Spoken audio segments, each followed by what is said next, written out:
It's time to get up and get your day started. It's Sports 56 Mornings with Greg Gaston and Eli Savoy on Sports 56 and 98.5 FM. Now, here are your hosts, Greg and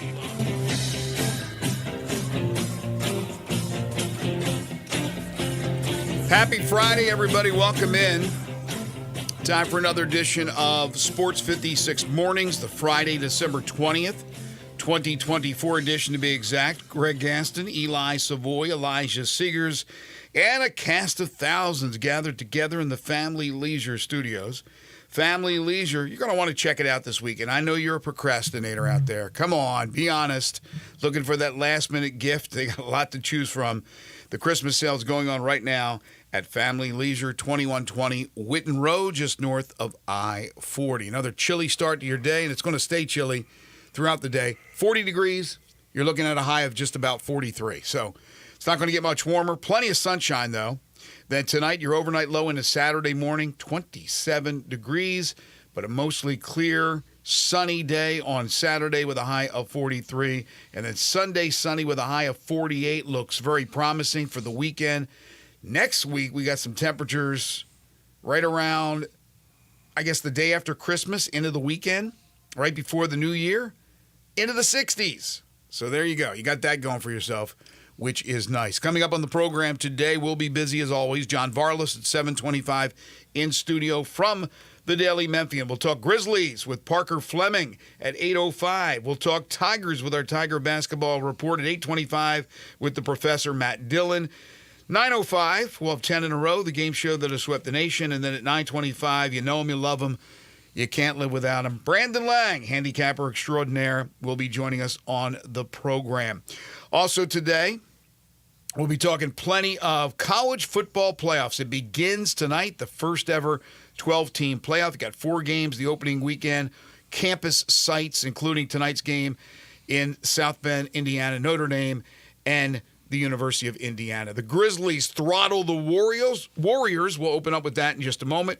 Memphis Tigers basketball back on the hardwood tomorrow at home at FedEx Forum with a big one against Mississippi State. We'll discuss that. Some more happenings in the transfer portal world involving the University of Memphis, and according to reports, they have landed another quarterback. We got some baseball news to get to as well, plus 10 in a row, as I mentioned, and your calls and texts on the Sissy's Log Cabin listener lines at 901-360-8255. Before I do anything, I know he's sound asleep, but I want to send out a happy birthday wish to one of my grandsons who turned 5 today, Kellen, turning 5 years old today. Happy birthday, the K-Man. Mr. Savoy, how are you this morning? I'm good. Fridays are always good, aren't they? Fridays are generally, for the most part, good. Yeah, for the most part. Elijah Seegers. It's Indiana University, by the way. What did I say, University of Indiana? Yeah. Yeah, Indiana University, okay. How are you, my friend? I'm really good, especially after that big-time beatdown last night at FedEx Forum. That was over before it started. I was stunned, to be honest with you.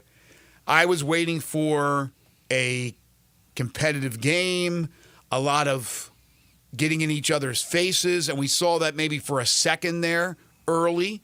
We saw Draymond Green losing his mind early and then fouling like it's going out of style. He was a non-factor. I'll get to those stats in just a moment. But I didn't see that one coming down Tiger Lane, Main Street, Interstate 240, whatever. I did not see that one coming. I don't care how large a pair of goggles I was wearing. I'm not saying I didn't expect the Grizzlies to win that game. But 144-93, 27 of 48 from 3 with everybody contributing, 56.3% from 3, a franchise record with the 27 made threes. And this wasn't a game in which Ja and Dez and Tripp went off. It was a bunch of guys contributing. Santi Aldama coming off the bench for 21 points, 14 rebounds, 4 assists. Jake LaRavia had 19 points and 6 rebounds. Desmond Bane and Tripp and Ja still contributed. Dez went 15 and 7 assists. Tripp at 12.6 rebounds, 5 assists. You had Luke Kennard come off the bench for 15. Like I said, everybody contributed to this blowout. And remember, there was no Marcus Smart, there was no Jay Huff, of course, no G.G. Jackson, no Vince Williams Jr., Zach Edey in the starting lineup as Taylor Jenkins made a switch. And then on the flip side, it was one of the worst games you'll ever see from Steph Curry. 2 points in 24 minutes, 0 for 7 from the field, and Draymond Green, the beloved forward for the Golden State Warriors. The Grizzlies fans just adore that guy. He was a minus 42 in 19 minutes. I did not think that number was even possible. What a night last night. Yeah, it was just a good old-fashioned can of, you know what, opened up. It's that's first of all, to score 144 points with only one player going over 20 points is impressive. But everybody that came in the game was just hitting shots. It was, just incredible, absolutely incredible, dominating performance. It's always fun when the Warriors are here. There's always an energy to it. And the Grizzlies certainly brought that energy early in the game. We get we get a rare December whoop that trick, which is, can't beat the holiday of all the great holiday songs. Whoop that trick is way up there on the list, and originally done by Bing Crosby, I believe. To get that, just absolutely amazing night, and just a great night for the fans, and you can't ask for much more than that. Here's how bad a night it was for the Warriors and the greatest shooter to ever step on a court, Steph Curry.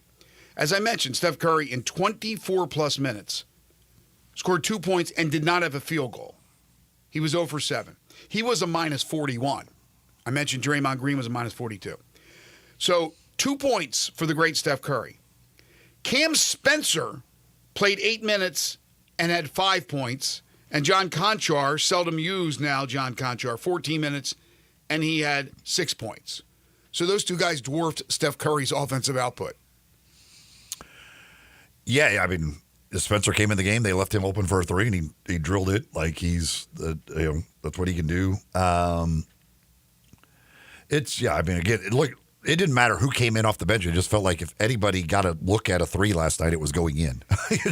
Eli, only one player for the Grizzlies did not hit a three-pointer, and that was Brandon Clark, who did not attempt a three-pointer. Everybody else hit at least one three-pointer. That's nuts. Yeah, it was again just one of those nights where it kind of didn't matter what. You're just like, yep, that's going in. That's going in. And it was just to see Curry kind of in that thing where like he has no chance. And this is the thing, like Jalen Wells, for the Grizzlies to have gone out and got a second-round pick, to have a second-round pick on their roster, he's making nothing, who is in the starting lineup, who you can say, go guard their best guy, and who also contributes and can on the offensive, like he's a part of your offense as well. He was 5 of 6 on the field, 3 of 4 from 3. It's amazing. Like that is an unbelievable steal. Yes. To have that, like a guy who you're paying nothing. And it was funny, like, they told him, we don't care. You don't have to worry about another person on the floor. Just don't leave Steph Curry. Like, there was the one possession early in the first half. Steph Curry was just standing by the half court. Like, he took himself out of the possession to try and take Jalen Wells out of it. But Jalen Wells was, like, right there, just standing right next to him at the half court line while they were running a play with the other 4 guys. It was a 4-on-4 game. And he was out. But, it's amazing that you could have a guy like that you found in the second round who is your guy to guard their best player and can be a good offensive player. That absolute steal. Well, they continue to do that. Dylan Brooks was a second rounder who could guard the opponent's best player, And offensively, certainly was shooting at a high volume, but made some big clutch shots when he was in Memphis and is doing the same thing in Houston. I cannot give them enough credit for what they do with the draft, especially drafting those guys late in the first round, in the second round, free agents, picking up guys, making them two-way players, and then giving them standard NBA contracts, the Jay Huff pickups, the Scottie Pippen Jr. pickups. Can't say enough about this front office. But you mentioned Jalen Wells. You got Zach Edey in the lineup, the starting lineup again, so you had two rookies start last night in Jalen Wells and Zach Edey. And again, you look at the shooting last night, 54.1% from the field, 56.2% from three, with the high volume of 48 three-pointers attempted. The worst shooter last night in the game for the Grizzlies, percentage-wise, I believe Scottie Pippen Jr. at 3 for 8, or maybe Ja at 4 for 9, which is not bad at all. I mean, you're talking 5 of 6, 5 of 10, 3 of 5, 6 of 9, 8 of 16, 4 of 6, 6 of 12, 5 of 10, 2 of 4, 2 of 3. Say some of this for Atlanta on Saturday night. That was fantastic. It was a big crowd. It wasn't a sellout, but a big crowd. And there were certainly Steph fans and a few Warriors fans, but mostly Grizzlies fans. And they were gifted early for Christmas that treat last night to watch them absolutely blow out Golden State, which, by the way, with the loss falls to 14-12. You mentioned they're playing Whoop That Trick. Maybe they did that in honor of Zebo, who was right there in the front row, the high rent district. Good to see Zach Randolph there at the game. Mike Miller was at the game. So a lot of dignitary was there. Tony Allen. We had all of them. Did not see TA, but thank you for that. Tony was sitting right there, very close to Zach. I couldn't see him from where I was, but I could see Zebo. But anyway, that was great. And now they move to 19-9. The Grizzlies in second place in the West, 3 games behind the Thunder, a half a game in front of the Rockets. And you talked about this yesterday, the schedule getting much harder the next couple of weeks to wrap up the 2024 portion of the season and start 2025. And they're off to a great start. Again, they go to Atlanta on Saturday. They got some home games coming up. Things are good right now.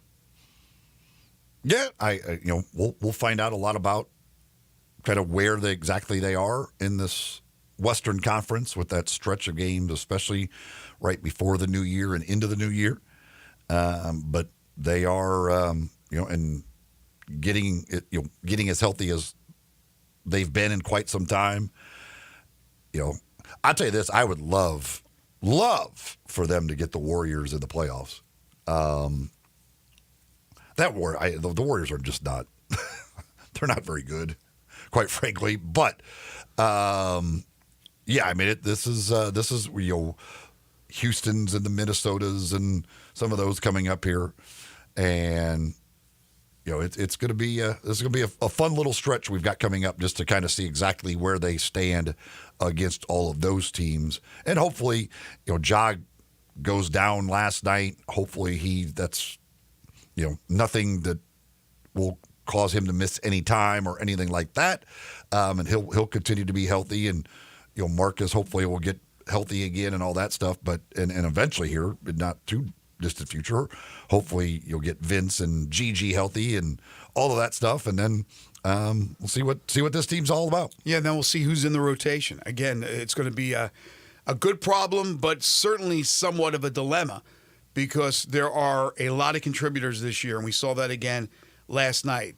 I don't want to even dive into that again until we see a team that's fully healthy, but it always seems to work out, whatever the case may be. No Smart last night, as we talked about. No Jay Huff. So Scottie Pippen steps up and does his thing as a backup point guard. You got Zach Edey in the starting lineup. Clark coming off the bench. He's been absolutely terrific. Elsewhere in the NBA, just a few notes from last night. Karl Anthony Towns, in his return to Minnesota, was welcomed graciously back by the Minnesota fans, and all he did was drop 32 points and get 20 rebounds in a New York rout of Minnesota. So welcome home, Cat. Thank you. And then no thanks. We didn't need that type of performance against us. Yeah, that's impressive. Anytime you're getting 30 and 20, I don't care what, to do that in your return to where you used to play, pretty good stuff. It was actually, not that one night really matters, but it was a good night overall for the Grizzlies in the Western Conference. There's a lot of the teams that they battle with in the Western Conference, top of them, all lost last night, and the Grizzlies got the win. Yeah, one of those teams that lost, the Mavericks, did not have Luka Doncic. And you could see by that score that, Luka's a difference maker. They got beat by the Clippers, who are in town next week. The Clippers win 118-95 over the Mavs, so a 23-point rout. Again, the Mavs without Luka. Suns lost at home to the Pacers, 120-111, just to name a few. The Nuggets lose at Portland, 126-124. Lakers did get a win at Sacramento, 113-100. Wemby went for 42 in the Spurs win over the Hawks in overtime, 133-126. And again, the Grizzlies will be in Atlanta on Saturday to take on the Hawks. So good things all around for the Grizzlies. It has been an incredible week for Memphis sports teams. Think about it. Starting last weekend with the Tigers going to Clemson and winning that game. Then you had the football team, Memphis football team, winning the Frisco Bowl over West Virginia. Now, I know the Grizzlies lost Sunday night to the Lakers, but they bounced back and they destroyed the Warriors last night. Probably the biggest rival for the Grizzlies in the eyes of Grizzlies fans. I'm not so sure about Warriors fans, but in the eyes of Grizzlies fans, certainly they destroy them. Tigers beat Virginia and Charlottesville in men's basketball. And now they turn around and got to play Mississippi State tomorrow at 11:30 at FedEx Forum. Really a good week. And you love to see that.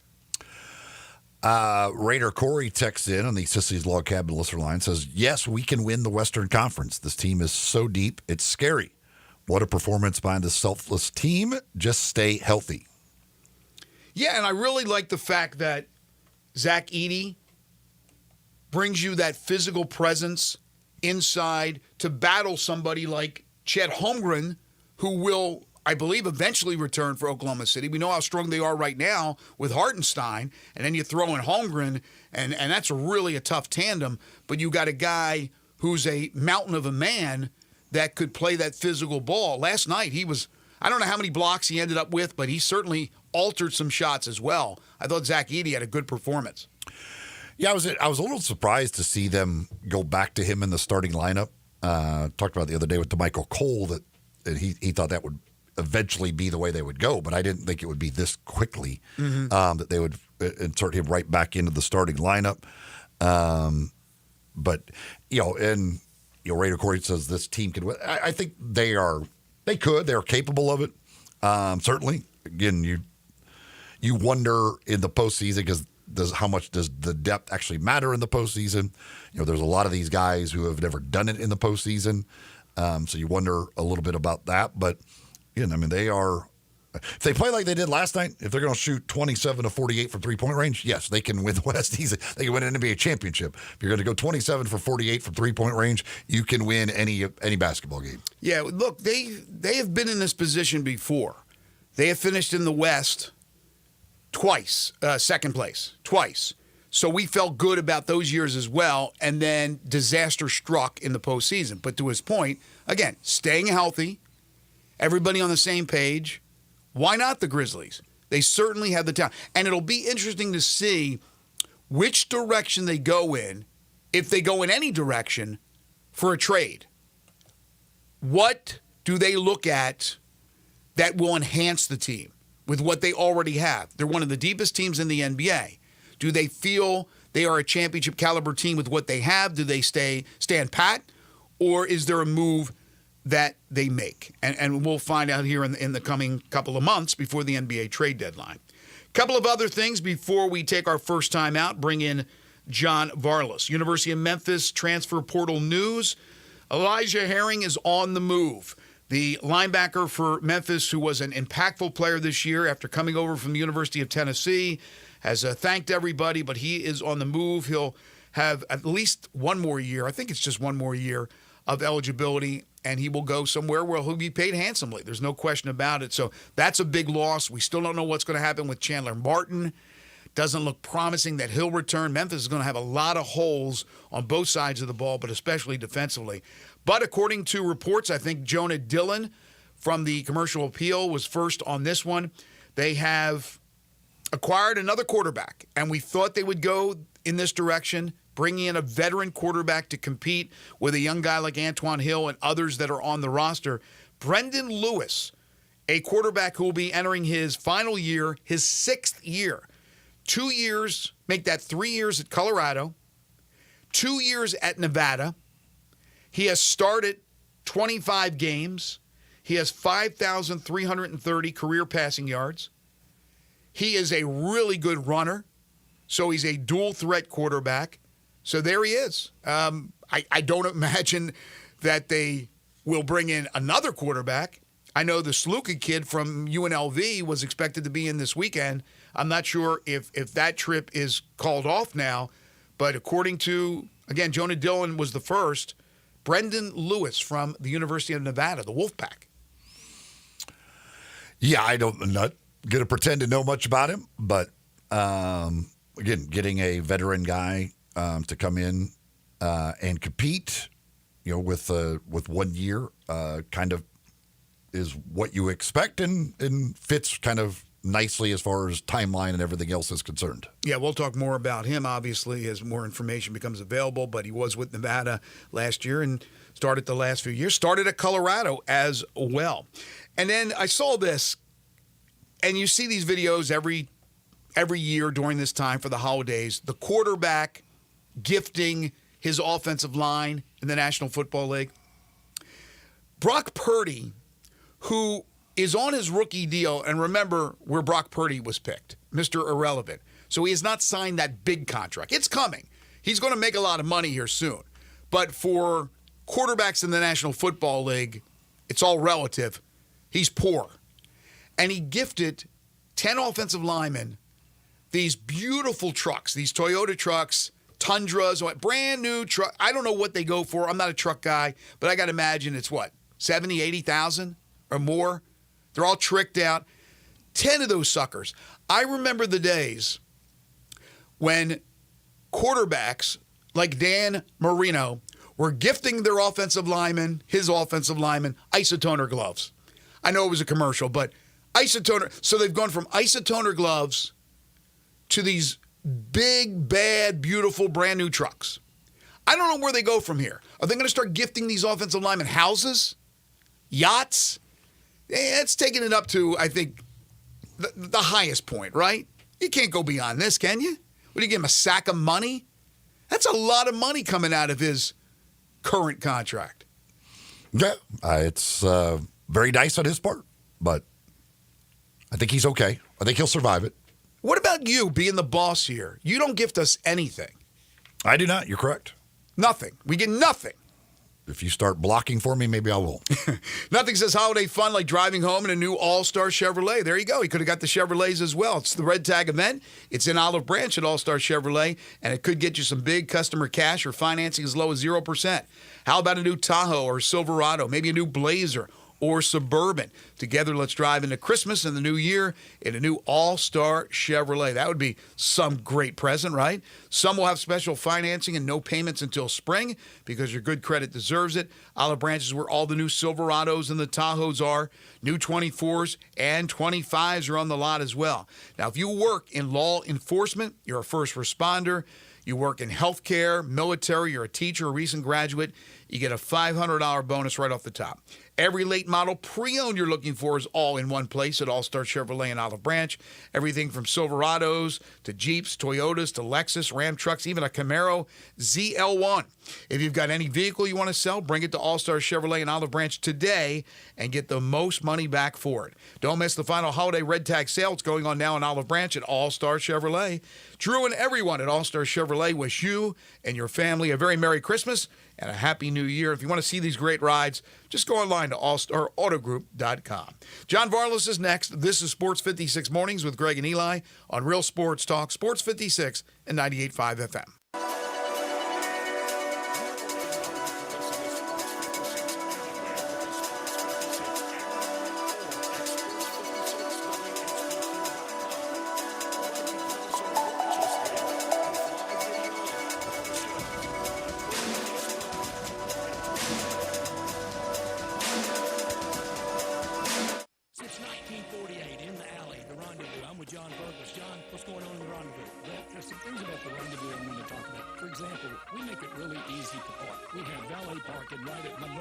in our alley. We also want to make it easy for people to get to doors. You can now park in our alley right at our front door and put your flashers on. People also forget that we take reservations for 6 or more. And we have a wonderful party room upstairs that can accommodate people for rehearsal dinners, birthday parties, reunions, graduations. Our rooms seat between 25 and 275 people. And everything at the Rendezvous can be packed to go. But we also do catering. See our menu online, and we can even deliver for groups of 15 or more. So if you have any questions, always feel free to call us at the Rendezvous because we answer our phone ourselves. You'll never hear. Please listen carefully for our menu listing. Press 1 for reservations, press 2 for hours, press 3 for catering, or if you know your party's 9-digit extension number and the first 3 letters of the mother's maiden name, dial it now. Come see us at the Rendezvous. Since 1948, the Rendezvous. What a great time of year. Football, basketball, baseball, golf, and home sales. Home sales?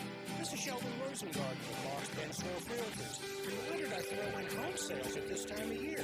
Because I have sold homes on the day before Thanksgiving, Christmas Eve, and New Year's Day. Whether it's someone transferring in through a relocation network or someone just starting their home search, homes sell all year long, just like my golf game being banned all year long. I may be called Mr. Three-Putt, but at least I'm consistent. If you or someone you know is thinking of selling, make sure and talk to 2 to 3 real estate brokers, but make sure I'm one of them. Find out how my highly successful strategic marketing program can get the winning score you need.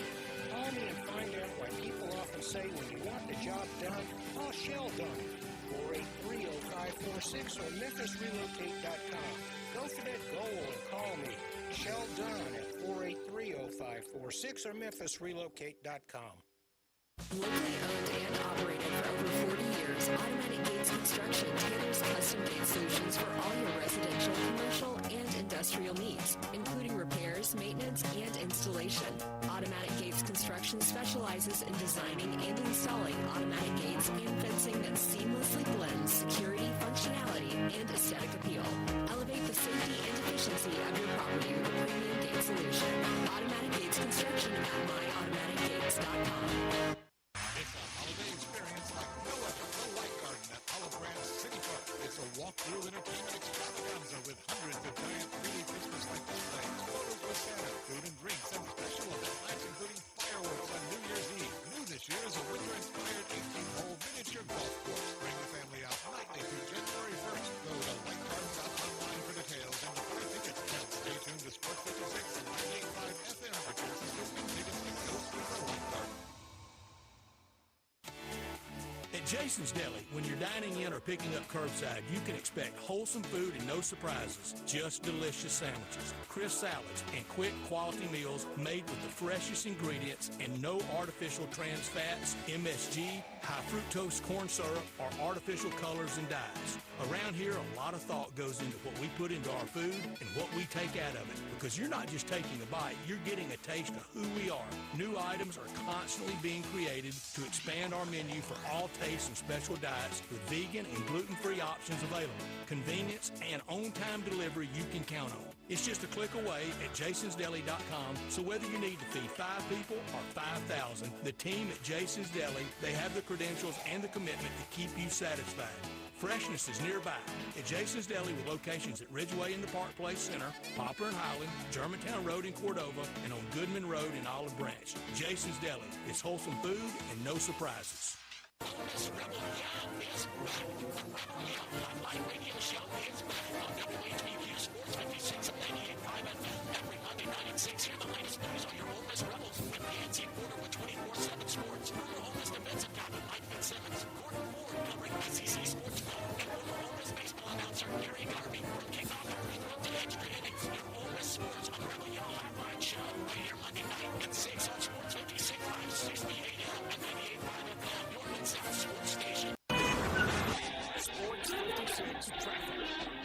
Good morning. We still see heavy traffic around the airport this morning. You're going to see a lot of that over the next few days.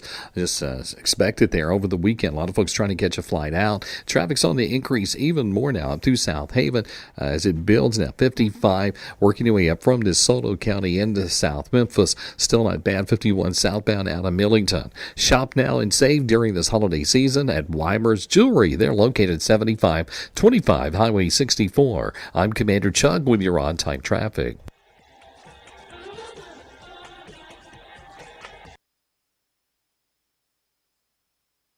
Now back to Sports 56 Mornings on Sports 56 and 98.5 FM. Here once again, Greg Gaston and Eli Savoy. Welcome back, everyone. 7:30 the time, just underway on this Friday edition of Sports 56 Mornings. Again, if you're heading out, cold this morning. It will be cold throughout the day. We're looking at about 40-ish for your high temperature today. It's Friday. That means time to talk with John Varlas. It's time for Greg and Eli's weekly visit with John Varlas on Daily Check out John's prep sports coverage and much more at DailyMemphian.com. John is brought to you by Shoot 360 Memphis, where pros and preps go to get their shot. Shoot 360 Memphis. Now here's John Varlas with Greg and Eli. He is the award-winning Daily Memphian prep reporter, but so much more. He is John Varlas. He's with us every single Friday all year long. You can follow him on Twitter at John Varlas. Good morning, John. Of course, John's brought to you by Shoot 360 Memphis. I know you were recently out at one of the facilities. I I got the grand tour of the Cordova facility from Brian. It was a lot of fun. And Christmas is right around the corner. If mom or dad, if you need a last-minute Christmas gift, a subscription to Shoot 360 Memphis would be a cool thing. You can do a monthly one. You can do a longer-term arrangement, but it's a really fun place. I mean, they've got the shooting bays, the passing lanes, the full courts. They're looking towards having some events here later on in 2025, and again, one thing I wanted to emphasize again this week to all the basketball coaches out there listening, they do free team clinics. And I'm not going to name names, but from looking at some of these scores out there, some of you guys could use a free clinic or two. So if that interests you at all, give the guys at Shoot 360 a call. The new one in Cordova on Big Orange Road, 901 779-3176. The original location in Collierville at 85 Market Street, 901-316-5500. Shoot 360 Memphis. They're doing great things for our community, especially the basketball community. Absolutely. And they will get you right. Bone picking time, JV. What do you got? It's a holiday-themed bone this week, so I don't know if you guys saw the story about the Charlotte Hornets where they played some sort of, I guess, a prank. They pulled some sort of kid. They pulled a kid out of the audience, and they said they're going to give him a PlayStation 5. And then they ended up, saying... Well, they gave it to him, but they took it back. Are you kidding me? Right, they gave it to him and they took it back, so they humiliated the kid there in front of a whole, arena full of people. They gave him a jersey instead, and predictably there was a huge outcry on social media, and they ended up giving the kid the PlayStation 5 anyway. So that was kind of mean, on the one hand, but then all the news reports. This is my main bone. All the news reporting of the story says they gifted the kid a PlayStation 5. Why are we using the word gifted as a replacement for the word gave? Why do we say we just gave the kid a PlayStation 5? Why do we say, Greg Gaston, I'm going to gift you Brock Purdy gifted his lineman new cars for? Why don't we just say Brock Purdy gave his lineman cars? Is it because we're close to Christmas? Is that why they say gifts, because it's Christmas time? I think that's why we have. I think it's the broader point is the perverting of the English language. People are no longer homeless; they're unhoused. Oh, right. You no longer kill somebody, you unalive them. And I mean, so is gifted PC? Is that part of the? I don't know that it's not. See, I think gifted for the Brock Purdy thing. I think that it is because he is giving them exactly as a gift. Right, he's giving them cars. He's giving them this time of year as a gift. Now the kid. That wasn't a gift. That was a trick. That's what it was. Ultimately as a trick. But I'm talking about the news report. Right. But no, Brock Purdy's often, left tackle Bob. I'm going to give you this truck. Right. I'm gifting you this truck. Bob. Center Steve, here's your truck, buddy. Thank you for blocking for me. And Greg, I was listening to you earlier. Brock Purdy didn't pay for those trucks out of his pockets, Oh, you don't think so? Oh, he's got a sponsorship with Toyota. Brock Purdy can't afford those trucks for starters. Well, that's what I said. He's like a basically a rookie. It's salary. still almost. He's making almost $4 million. I mean, total in his contract. Yeah, but those trucks were close to $100,000 a piece. That's what I said. Well, he's about to make $50 million a year. But you I'm- think they were all gifted by Toyota? I'm virtually certain that he Gifted? has See what I did? I'm virtually certain that he has a sponsorship with Toyota, and I mean, that thing. It's a nice gesture, but that thing's virtually You think just they were all given I to mean, him? the thing's basically a Toyota commercial. You may be right. I mean, it's I may a be wonderful crazy. wonderful gesture. I mean, there's no doubt about it. It looks like the guys really enjoyed their trucks, and So I take back what I said about Marino, man. He really paid for those isotoners. Oh no, that was a sponsorship that too. was a sponsorship too. Yeah, times have definitely changed. But yeah, I mean, let's not gift people. We're giving them things. Right. We're not unaliving people, and we're not killing. How about when they say the gift of giving? You hear that saying, right? The gift of giving. Well, that's totally different. Okay. Though. Yeah. So that's all I'll say. We don't need to be unnecessarily florid with our language, I guess is my point. So for Christmas, you don't get gifts? You receive. Gift is a noun, not a verb. That's the thing. Okay. Yeah. I'm gonna give my wife presents. I'm not gonna gift her them. Right. All right. I bought my wife a really nice rug, but I'm going to give it to her. I'm not going to gift her a rug. Mm-hmm. The preceding announcement made on behalf of Major League Baseball. Hope she's not listening. That just ruined the whole surprise. Well, no, she knows they've already delivered it. Okay. She's got it already. Oh, it's in the foyer. No, she picked it out. It's a. I mean. So what do you do on Christmas Day? I've got some other surprises, but I mean, you are gifting her other stuff. No, I'm giving her other things, some surprises. But no, she picked out the rug. It's a real pretty rug, and I wouldn't have found it otherwise. I find it, by the way, harder and harder and harder the longer you're married to find surprises. Yeah, surprises are hard. They're very hard. Yeah, especially when you're together, all the time. Yeah, it's hard to.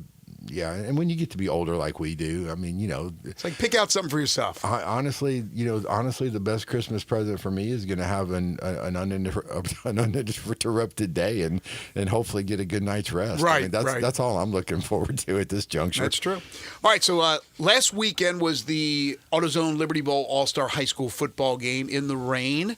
A domination by the red team again. Any thoughts from what came out of that one? No, well, it's funny because we were doing the broadcast on a tape delay, as you know, Greg, and I was like going through great lengths not to spoil who the MVP was, and Eli's like, "You idiot!" By the time people hear this, everybody's going to know it anyway, and it was totally true. But no, it was. So I felt bad about that because I didn't call you an idiot. No. I did not actually call you an idiot. Yeah, but I believed you when you said that. I thought it, but I didn't say it. Out loud. It was clearly implied, but and that's fine. I mean, it's a legitimate point, but I think the main takeaway is just the amount of football talent we have in this area, and this year particularly on the small school level. I mean, I was looking back and kind of thinking and listening to a little bit of the replay. So many players in that game that made important plays were from smaller schools. Ryan Brown from Melrose, that's a 4A school. He won MVP honors and had a really good game running the ball. And then the other running back, Julian Porter from Fairleigh, a 2A school, he went over 100 yards. Stanley Burrow from Mace, the 1A state champions, he had a defensive touchdown. Mario Jones from Hillcrest, another 2A school, he picked off a pass at the end of the game. Lots of guys from, DeLandis Dandridge, who, from Fairleigh, who Eli and I were both super impressed with. I mean, this kid, he spent the entire game in the backfield, it seemed like. So it just shows, I think, the depth of talent across the board in Memphis, not just at the 6A schools and the big privates. I mean, we got a lot of good football players here across the board, and hopefully they'll get an opportunity at some point at some level, which is getting harder and harder to do these days. John, by the way, this is because he called it. He said as soon as he looked at the rosters, he's like, this red team's way better. He just was like, the red team will kill them. 10 guys from the red team played in state championships the week before from Melrose, Mace, and from Houston. There was nobody from those teams on the blue, right? They were all in the red. And then the blue had Skyland Smith, Mr. Football, but he didn't play. Well, and then also on the red team, you had Fairleigh, who played in the semifinals, and I think it was your broadcast partner Doc Holliday who made the really good point that those guys were basically still sharp, because, Right. they had continued to play. And I thought that was a really good point, and certainly that was part of it. But, just the roster distribution, and I think Harold might have mentioned something about it, in the booth, that maybe, going forward, they will reallocate which schools are assigned to which team a little bit differently, because the blue team had some good talent, but certainly the depth of talent was on the red team. When you look at Houston and Fairleigh and Mace, and they had guys from Germantown.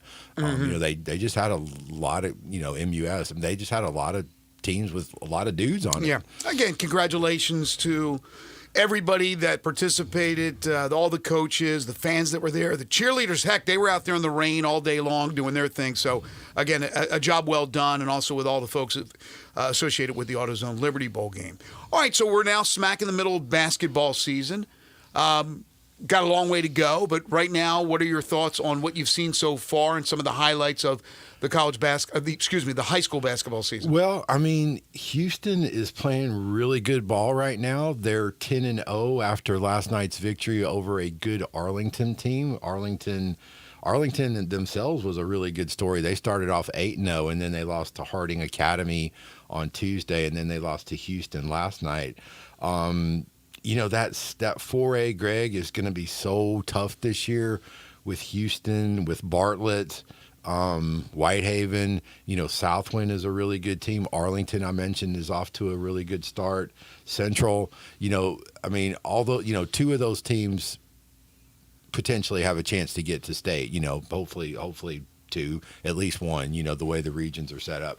But, as always, just to get out of Memphis, it's going to be a dogfight. But right now, Houston's looking really good. I really like their starting lineup. They have 4 guys in their starting lineup that can really go. Kieron Jackson, 6'7" kid who's playing right now as good as anybody in the state.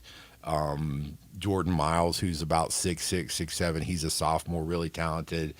Caleb Jeffries at one guard, and then Justin Freisen at the other guard, who, a player a lot of people know about. His brother, Jordan Freisen, was the kid from Overton a couple of years ago who led Overton to the state championship and had that, remarkable state tournament run.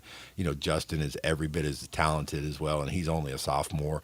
So they got 4 really, really good starters at Houston. The 5th starter is a kid I like, Colin Bland, who is actually a scholarship baseball player. He sets screens and gets rebounds and that kind of thing.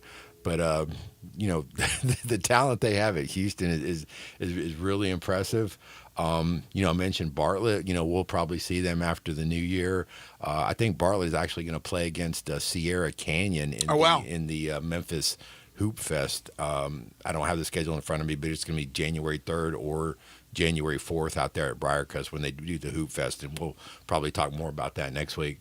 But I'm looking forward to seeing Bartlett. They're just so deep and long and talented, and the job that Coach Reel has done at Bartlett to get these jobs to buy in, to get these kids to buy in is just incredible, because, you guys know the generation nowadays, it's hard to get players to come off the bench and maybe only score 6-8 points a game and find different ways to contribute. But he has somehow managed to do that, and he's got a talented roster that doesn't care who scores what or who gets what, and they've got a real chance. I like Whitehaven as well, especially with the additions they had, bringing in Jarman Brittman and Taquez Butler from that Douglas team that went to state the last couple of years, and was so impressive. Add that to what they already had with Cameron Brown and Bob Dickinson and those guys.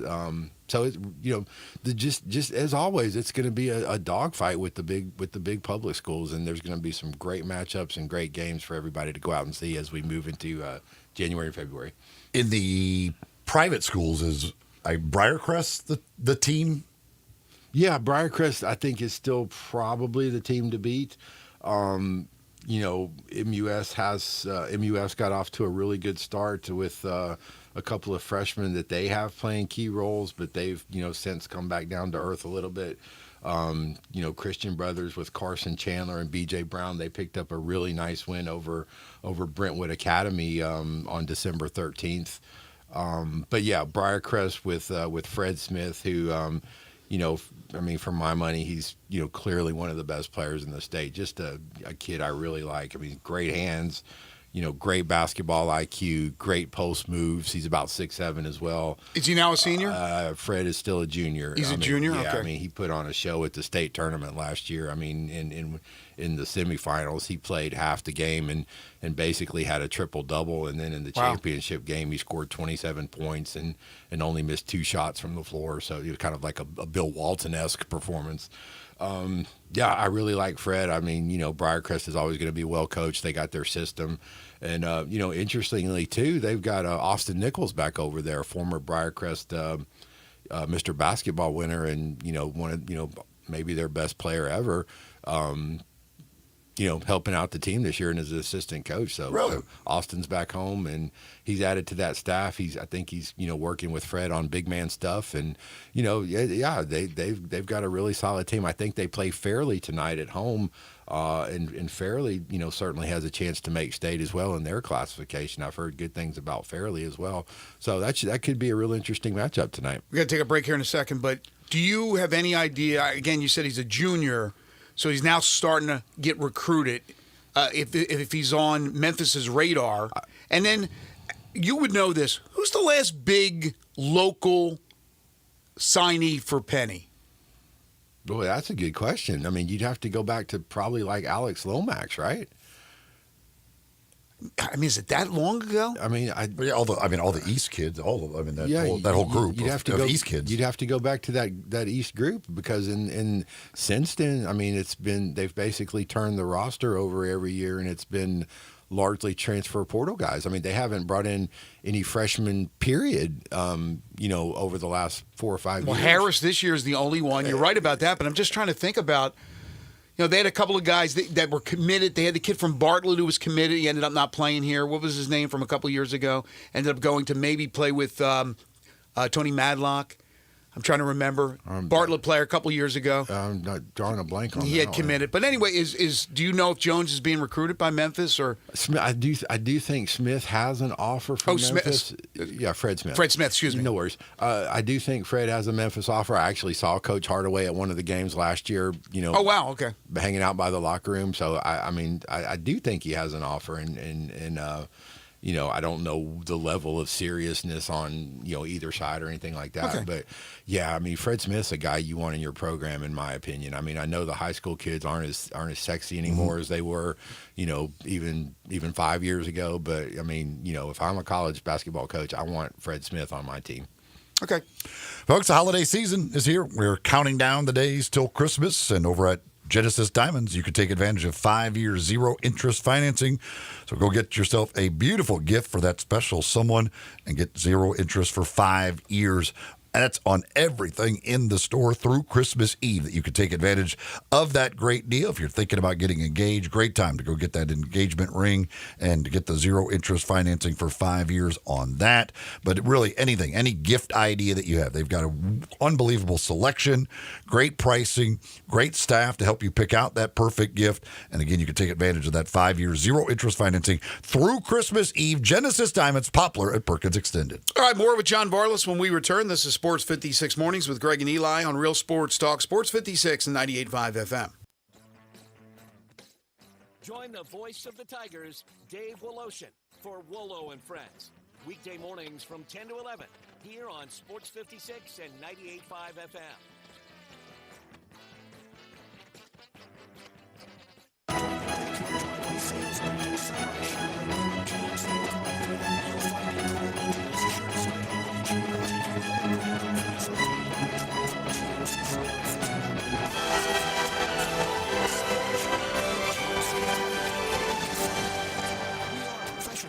Price does not include licensing costs, registration fees, taxes, and dealer doc fee at $899.50, which are to be paid by the consumer. Example, stock number RG250762, MSRP 52,000, Sierra bonus 1,000, dealer discount 6,500, purchase allowance 2,750, bonus cash 750, sale price 41,000, expires 1/2/25. Jenkins Floors and More invites you to their retail warehouse where they pass wholesale savings on to you. Jenkins Floors in Little Rock, Cleveland, Mississippi, and now open in Horn Lake at 2356 West Goodman Road. Specializing in flooring and carpeting, tile, plantation shutters, and blinds, Jenkins makes your life easy with a 2-week turnaround. Contractors, builders, or family projects, call 662-469-9350 for a free estimate. Owners Timmy and Rebecca Jenkins say hello to Sports 56 fans and look forward to your business. It's the Mitsubishi Motors year-end sales event, and that means get ready to save big at Gossett Mitsubishi on the Pike. Save big on 2024 Mitsubishi Outlander plug-in hybrid. We Gossett, $35,470 or $299 a month. 2024 Mitsubishi Eclipse Cross, $27,870 or $399 a month. And 2024 Mitsubishi Outlander, $31,550 or just $499 a month. Plus, get peace of mind with Mitsubishi's 10-year, 100,000-mile powertrain limited warranty. Get to Gossett Mitsubishi Motors year-end sales event today for huge savings at 1870 Covington Pike and 24/7 at MemphisMitsubishi.com. If you want it, we got it at Gossett Motor Cars. Military rebate, loyalty rebate, trade assistance, PHEV, RZO 35,297, MSRP 47,470, both 72 months at 2.9%. Cross RZO 64,906, MSRP 31,370. Outlander RZO 71,112, MSRP 36,050. Includes all rebates and incentives. PF 695 excludes tax, title, and license with approved credit. See dealer for complete details. Offer valid through end of the month with approved credit. Dealer stock only. There is only one family gathering this season that is sure to bowl you over. Premier Lanes Entertainment Center. Located next door to Oxford Common Cinema, the area's largest family fun center features bowling, Action Alley Arcade, birthday parties, events, and more. Book your fun today at premierlanes.com. Now back to Sports 56 Morning on Sports 56 and 98.5 FM. Here once again, Greg Gaston and Eli Savoy. Welcome back, everybody. Coming up in hour 2, we'll talk Grizzlies with Parker Fleming at 8:05. Then the Tiger basketball report with Matt Dillon at 8:25. Right now, talking with John Varlas. Do want to get your thoughts on Tigers basketball, both men and women, since you covered the women the other night, in just a moment. But I was thinking about this during the break, how many former Memphis Tigers men's players are now coaches, whether it be head coaches or assistants, whether it be boys or girls.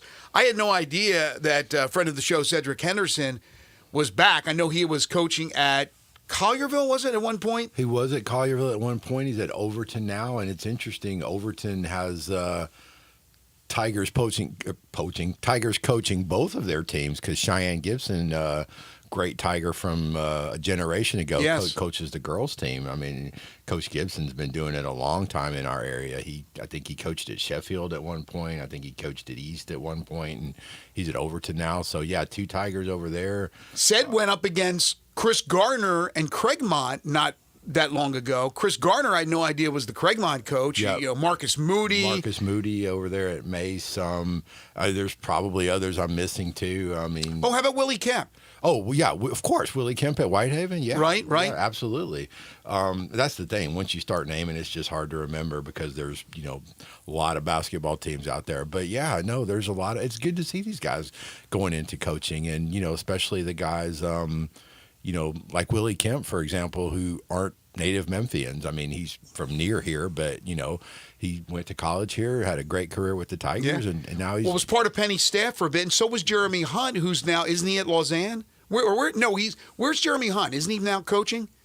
He might be, but I don't know where he is. I'm pretty sure. Was it a middle school somewhere? It might be a middle school, but he's coaching. Yeah. You mentioned Austin. Good to hear his name, that he's back helping out Coach Harrington and Briarcrest. It's great to see these guys, put down roots. I mean, sure, there's many others. Yeah, I mean, you go back to football and you look at a guy like Deron Sutton, for example. I mean, he came to Memphis to play for the Tigers. He came from Georgia, and he's made Memphis his home in his career. He's been at Ridgeway now for quite a long time. So, or Cedric Miller. Yeah, lots of guys. Yeah. Okay. The big parade today too for Cedric Miller and the men from Mace. 9:00. I mean, they're gonna. The school Mace is down there where the old Tech High School used to be, down there on Poplar, downtown. Poplar and Cleveland area. So there's going to be a big parade in that area. If you're in the neighborhood today, 9:00, put on your coat and go out and salute the champions. Nice. Yeah. Amar Knox, by the way, is the Bartlett player. Yes. There you go. And he did go to I believe Alabama State. Yeah. Okay.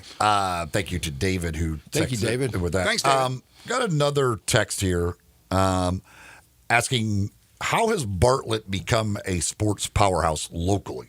Well, because of enrollment, for one thing. They have the that 9th grade academy, which is like 600-700 kids, and they're able to bring in just numbers for starters.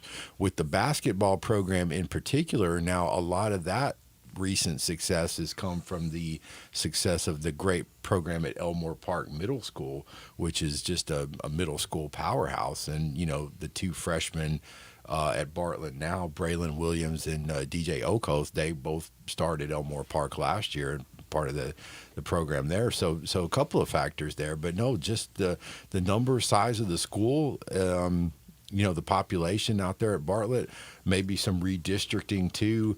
I'm not 100% sure on this, but I think in the past, some of the kids that were zoned for other schools are now zoned for Bartlett kind of thing. And I think that probably helps as well.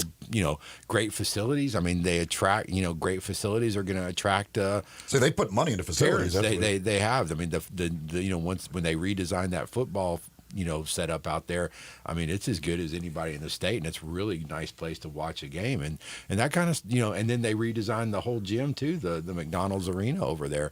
So, that kind of stuff is going to attract They people. were big time when I got here to Memphis in late 95. My first year, I guess, with the 95-96 season was Coach Hubie Smith. Hubie Smith with John Harrington as his I remember those right-hand man. teams. Yeah. They were really, really good. No, Hubie Smith is a great coach, great man. He went on to have a lot of success at Brentwood Academy. I think he coached Darius Garland there at Brentwood Academy. I'm not sure if he's still coaching or if he's moved on to retirement. But yeah, no, Hubie Smith is the guy that built that. I remember that. Program. Wasn't it Rick Houston was one of the stars? Houston, he went on to play at Richmond. He was a Richmond Spider. Now, Eli and I were talking about white guys off the air. Rick Houston was like a 6'3" kind of undersized post guy, but he was a good player. He had a really nice career at Bartlett. By the way, Jeremy Hunt, now I don't know if he's literally coaching, but the story from October was Lausanne Middle School. So there you go. All right, real quick, got less than a minute, but you covered the Memphis women the other day with the return, or the debut, I should say, of Dee Hageman. They lost to Tennessee, but Tennessee coach said that she thought Memphis outplayed them, even though Tennessee won by 15. And then, of course, the men are streaking right now. They got the big one tomorrow against Mississippi State. Some thoughts on the Memphis men's and women's teams? Well, with the women, I mean, I think, hopefully with the addition of, and how do you say her last name, Greg? Hageman. Hageman. I would have asked if I, going to cover her regularly. But yeah, with the addition of Dee Hageman, she was a really talented player. What she does, she does a couple of things. She allows Welch to move off the ball, which, Coach Simmons said that is her preferred, way to play. And Welch was really effective against Tennessee as well. She made some tough shots. I mean, a couple of shots to where, how did she get that to go down? So, I like Hageman. I like Welch. I like Tilly Bowler. With those three, that's a good nucleus to build around. And hopefully they can, kind of ride those three and have some success in the conference. And they got Louisville, too, tomorrow afternoon at FedEx Forum. Yeah, and it's not the Louisville of yore. Louisville, I checked their record. They're only 6-5 as of Wednesday. So, maybe a winnable game there for the Lady Tigers. And the men? The men, I mean, they're doing great, man. I mean, what can you say? I mean, 7, quad 1 wins. I mean, that's what everybody's focused on now. Quad 1, quad 2, yeah. Yeah, so, 7 wins. I mean, they're taking care of business. They're playing great basketball, man. I was skeptical at the start of the season, just simply because I don't know that you can have success when you're going to turn the roster over each year and bring in new faces and new pieces every year. But it looks like Coach Hardaway has really got the combination right with, especially with that backcourt they have with PJ Haggerty leading the way. I mean, when you got good guards, that's a recipe for a lot of success. And yeah, they're doing great. Hopefully they can keep it up and, have a nice tournament run, which this city is eagerly anticipating from the basketball program. It's been a long time, and hopefully this is the team that can do it. John, Merry Christmas. Merry Christmas to you guys. Give gifts to your loved ones. Don't give gifts. Well, yeah, whatever it is. Ho ho ho. He is John Varlas from the Daily Memphian. Check out all his great stories at the DM. Follow him on Twitter at John Varlas. And catch him every Friday with us all year long. He's brought to you by the great folks at Shoot 360 Memphis. Another one of our great sponsors is Dinstall's. 'Tis the season, and Dinstall's is ready to fill your shopping list with delicious handmade chocolates and candies for your family, for your clients, for your employees, for your friends. Don't forget the stocking stuffers to add that wonderful tradition to your holiday celebration. Chocolate Santas, Cashew Crunch, Turtlettes, Chocolate Pecans, and all their great candies and delectables at Dinstall's. They've been making them for over 122 years, and you can ship them anywhere in the country. 5 convenient locations in Collierville, in Germantown, in downtown Memphis, Laurelwood, that's in East Memphis, and at Pleasant View, where they make the candies. It's Dinstall's Fine Candies and Chocolates. Again, been producing these excellent candies and chocolates, these delectables, for 122 years and going strong. When we come back, hour 2 of the program, we open up talking Grizzlies. This is Sports 56 Mornings with Greg and Eli on Real Sports Talk, Sports 56 and 98.5 FM.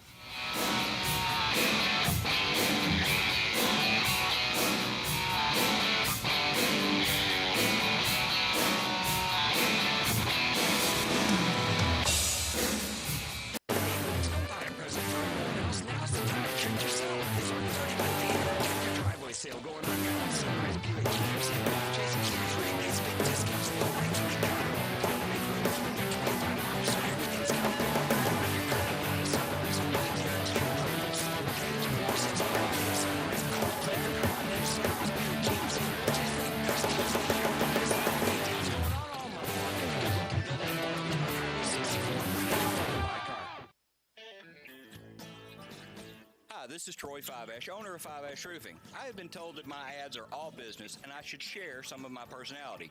Okay, I love tongue twisters, like the one about the terrific tasting toast by Taste Tester Toaster, or Big Black Bugs, Bleed Blue Blood, and of course Sally and her seashells. Or of course the ever-present I'm a Mother Pheasant Plucker, I pluck Mother Pheasants. Okay, enough of that.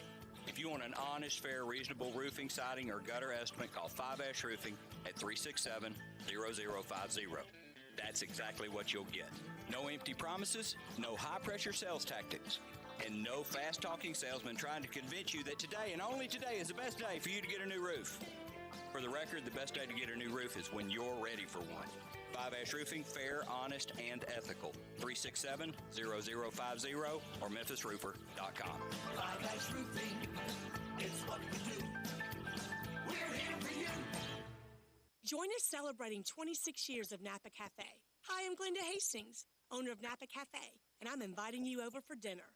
Treat yourself tonight with a delightful dinner of scrumptious combinations, fresh salads, homemade soups, or maybe start with an appetizer, like our baked Dungeness crab dip with manchego cheese, lemon, garlic, and French baguette toast. Drift into one of our fresh seafood dishes, like the caramelized sea scallops with curry beurre blanc, black forbidden rice, and Thai mango salad. Or our ancho honey glazed salmon with creamy black bean puree, avocado pico de gallo, and jalapeno crema.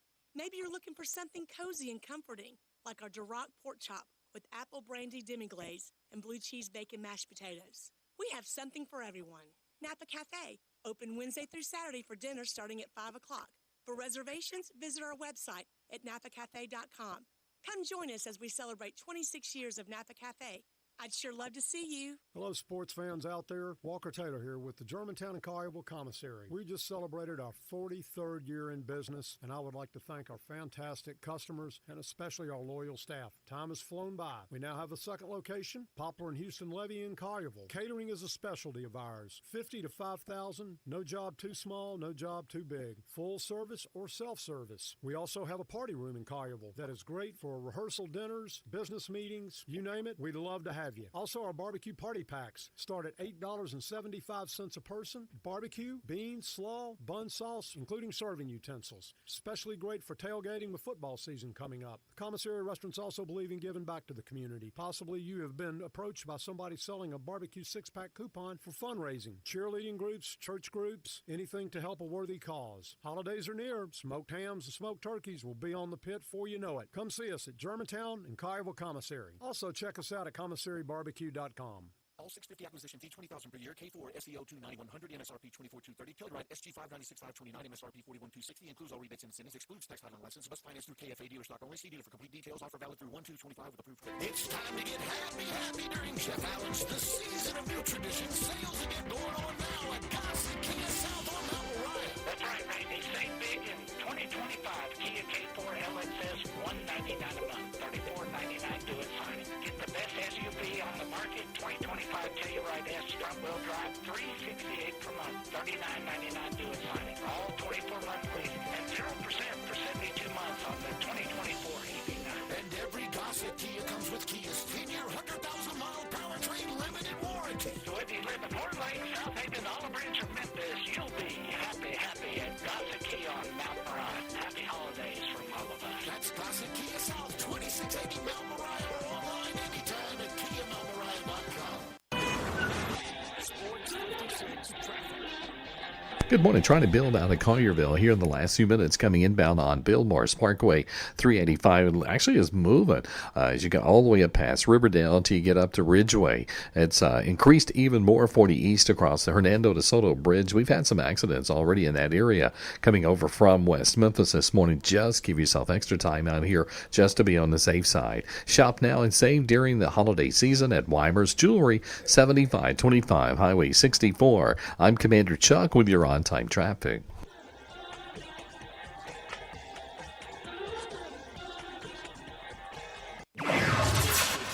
WHBQ Memphis and W253DF Memphis with Brad Mooresworthy and Brian Dacus. Weekday afternoons from 3 to 6. Now back to Sports 56 mornings on Sports 56 and 98.5 FM. This hour is brought to you by James Gaddis Jewelers. Diamonds are forever.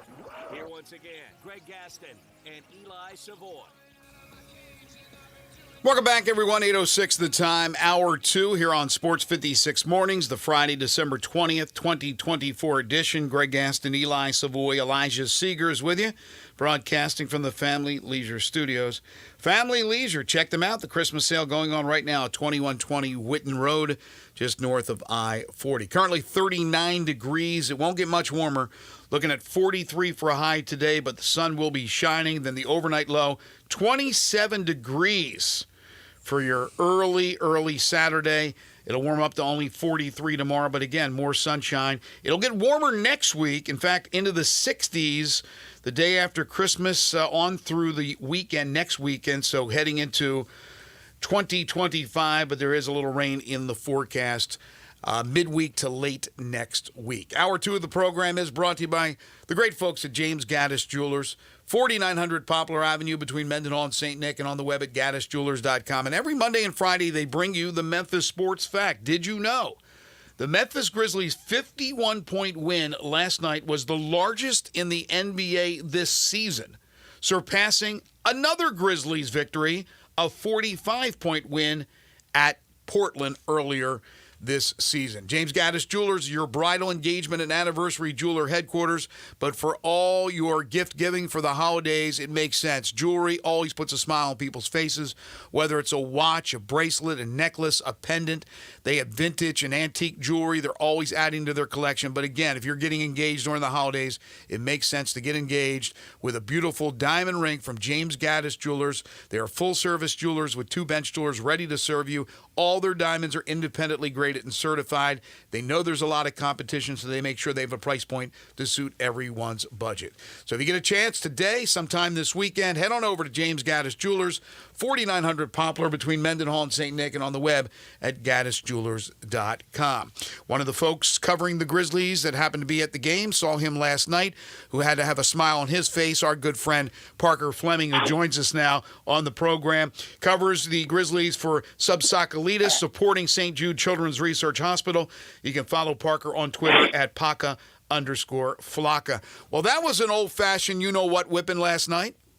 Man, first off, Greg, thanks for having me. Absolutely. But also, like, I've never, at least in the regular season in this group, I have not seen them throw haymakers like that in a regular season win probably ever.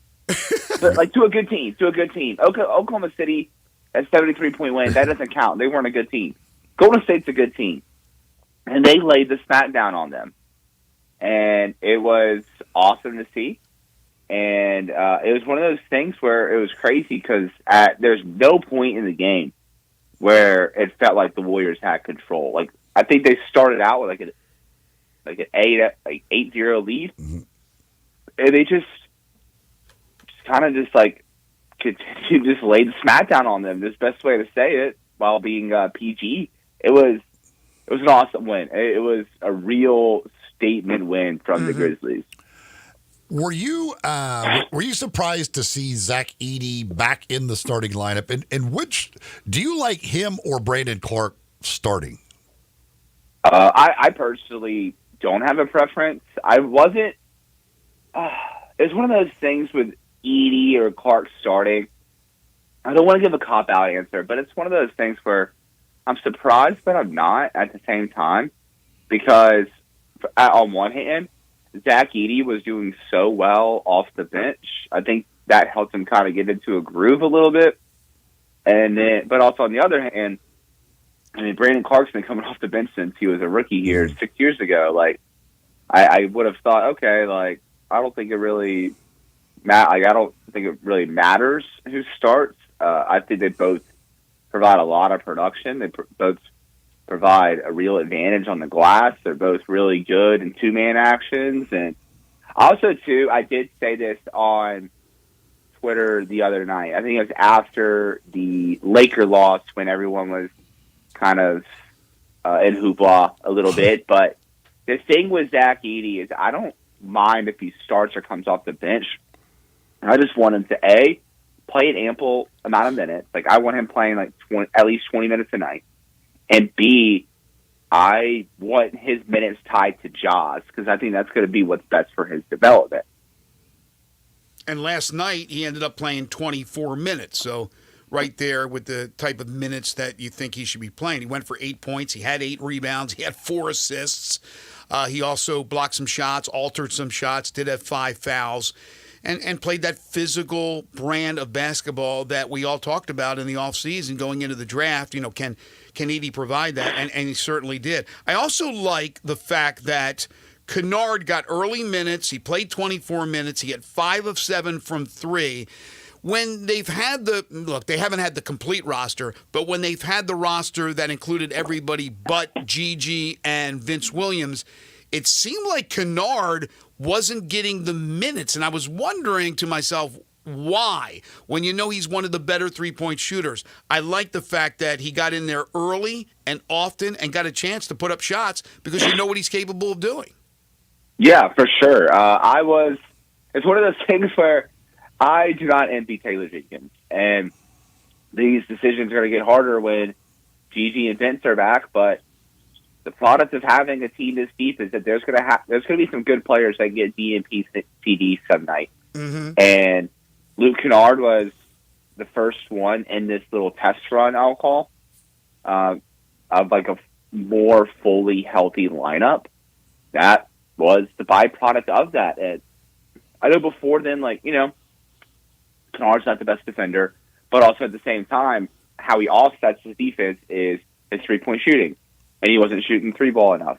Like, I felt like it's kind of as simple as that. I want to say his three-point rate was the lowest it's ever been since he's been traded to Memphis. And in Memphis, he has shot the ball the most frequently he has ever had that he did with the Clippers and the Pistons. But, I mean, it's one of those things, and I asked Taylor about it in pregame, like, Taylor Jenkins, he never slams the door shut on anybody when they're out of the rotation. And it's a common theme for those guys when their number is called. They come in and produce. Whether it's Brandon Clark early in his career, Xavier Tillman. That's probably one of the biggest stories. You know, going from a guy that's getting G League assignments to a guy that's guarding Anthony Davis in the playoffs. John Conchar. You have the system of sorts where, you know, good players are going to get DNP CDs, but they do a really good job of preparing these guys for when there's numbers called. But also, too, Taylor Jenkins made sure to give credit to the player as well, because those are the guys putting in the extra work and making sure that they're ready when their number is called, even though their minutes are not consistent at the moment. But all in all, I'm glad to see Luke Kennard getting minutes back. I hope it stays. I know they're getting three-point production throughout the entire bench, really, between Satya Adama and Jay Claravia and Jay Huff, but I feel like Luke Kennard kind of adds an elite shooting level to the team's bench, and the fact that defenses have to pay attention to Luke Kennard, or he's going to hit open threes. What is kind of your expectation as we move closer towards the trade deadline? Do you expect a big move, and if so, like, who do you think would be the most likely of this group to be traded? It's really tricky, and I kind of go back and forth on a trade because on one hand, like, I try to pay attention to the landscape and see who's on the block, and I think the easy teams to look at are Brooklyn and Washington, Portland, Utah. Mm-hmm. But I look at the salaries of guys that would likely be traded, whether it's a Marcus Smart or a Luke Kennard or John Conchar. Jake LaRavia, like, he could be a trade candidate just for the sake that he's most likely not back next season because of his the team's restriction in re-signing him.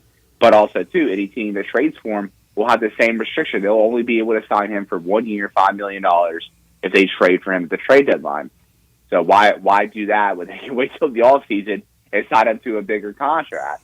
But at the same time, I look at these contracts of those guys that I mentioned. I look at the contracts with the guys that combine to make the money, and it's like, is this guy actually better than the guys that we're trading them for? Mm-hmm. You know, it's one of the. It's not clear cut. I feel like Zach Kleiman has said this before, that he doesn't make trades just to make trades. He's going to make sure it's something that helps the team, and you know, They don't have their full team yet. They don't have they don't know how G.G. Jackson looks in the system. They don't know how Vince Williams looks in the system. You want Zach Edey to look more comfortable as well. It's like, how does Zach Edey look? And that's the interesting dynamic too. But also there's the part of it as well where it's like, you know, you want to trade, like, people want to trade for the bigger combo wing, whether it's Cam Johnson, Dorian Finney-Smith. They want that bigger wing. And for me, you know, I look at these options and I'm like, Cam Johnson may be the exception, but anyone else, I'm like, wait, I don't know if I want that guy taking minutes from Santi Aldama or taking minutes from G.G. Jackson or Vince Williams. Is their current talent level enough to warrant the potential upside that you have in playing any of those three guys? And better yet, like, I heard Daily Memphians, Chris Harrington, Drew Hill talk about this on their podcast yesterday. Let's say you're flipping like John Conchar and Luke Kennard and Dorian Finney-Smith. Well, Dorian Finney-Smith makes $15 million next year.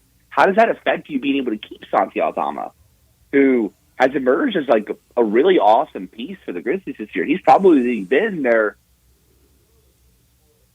third, fourth most consistent player on the team. Easily. Like, he's been awesome. Yeah.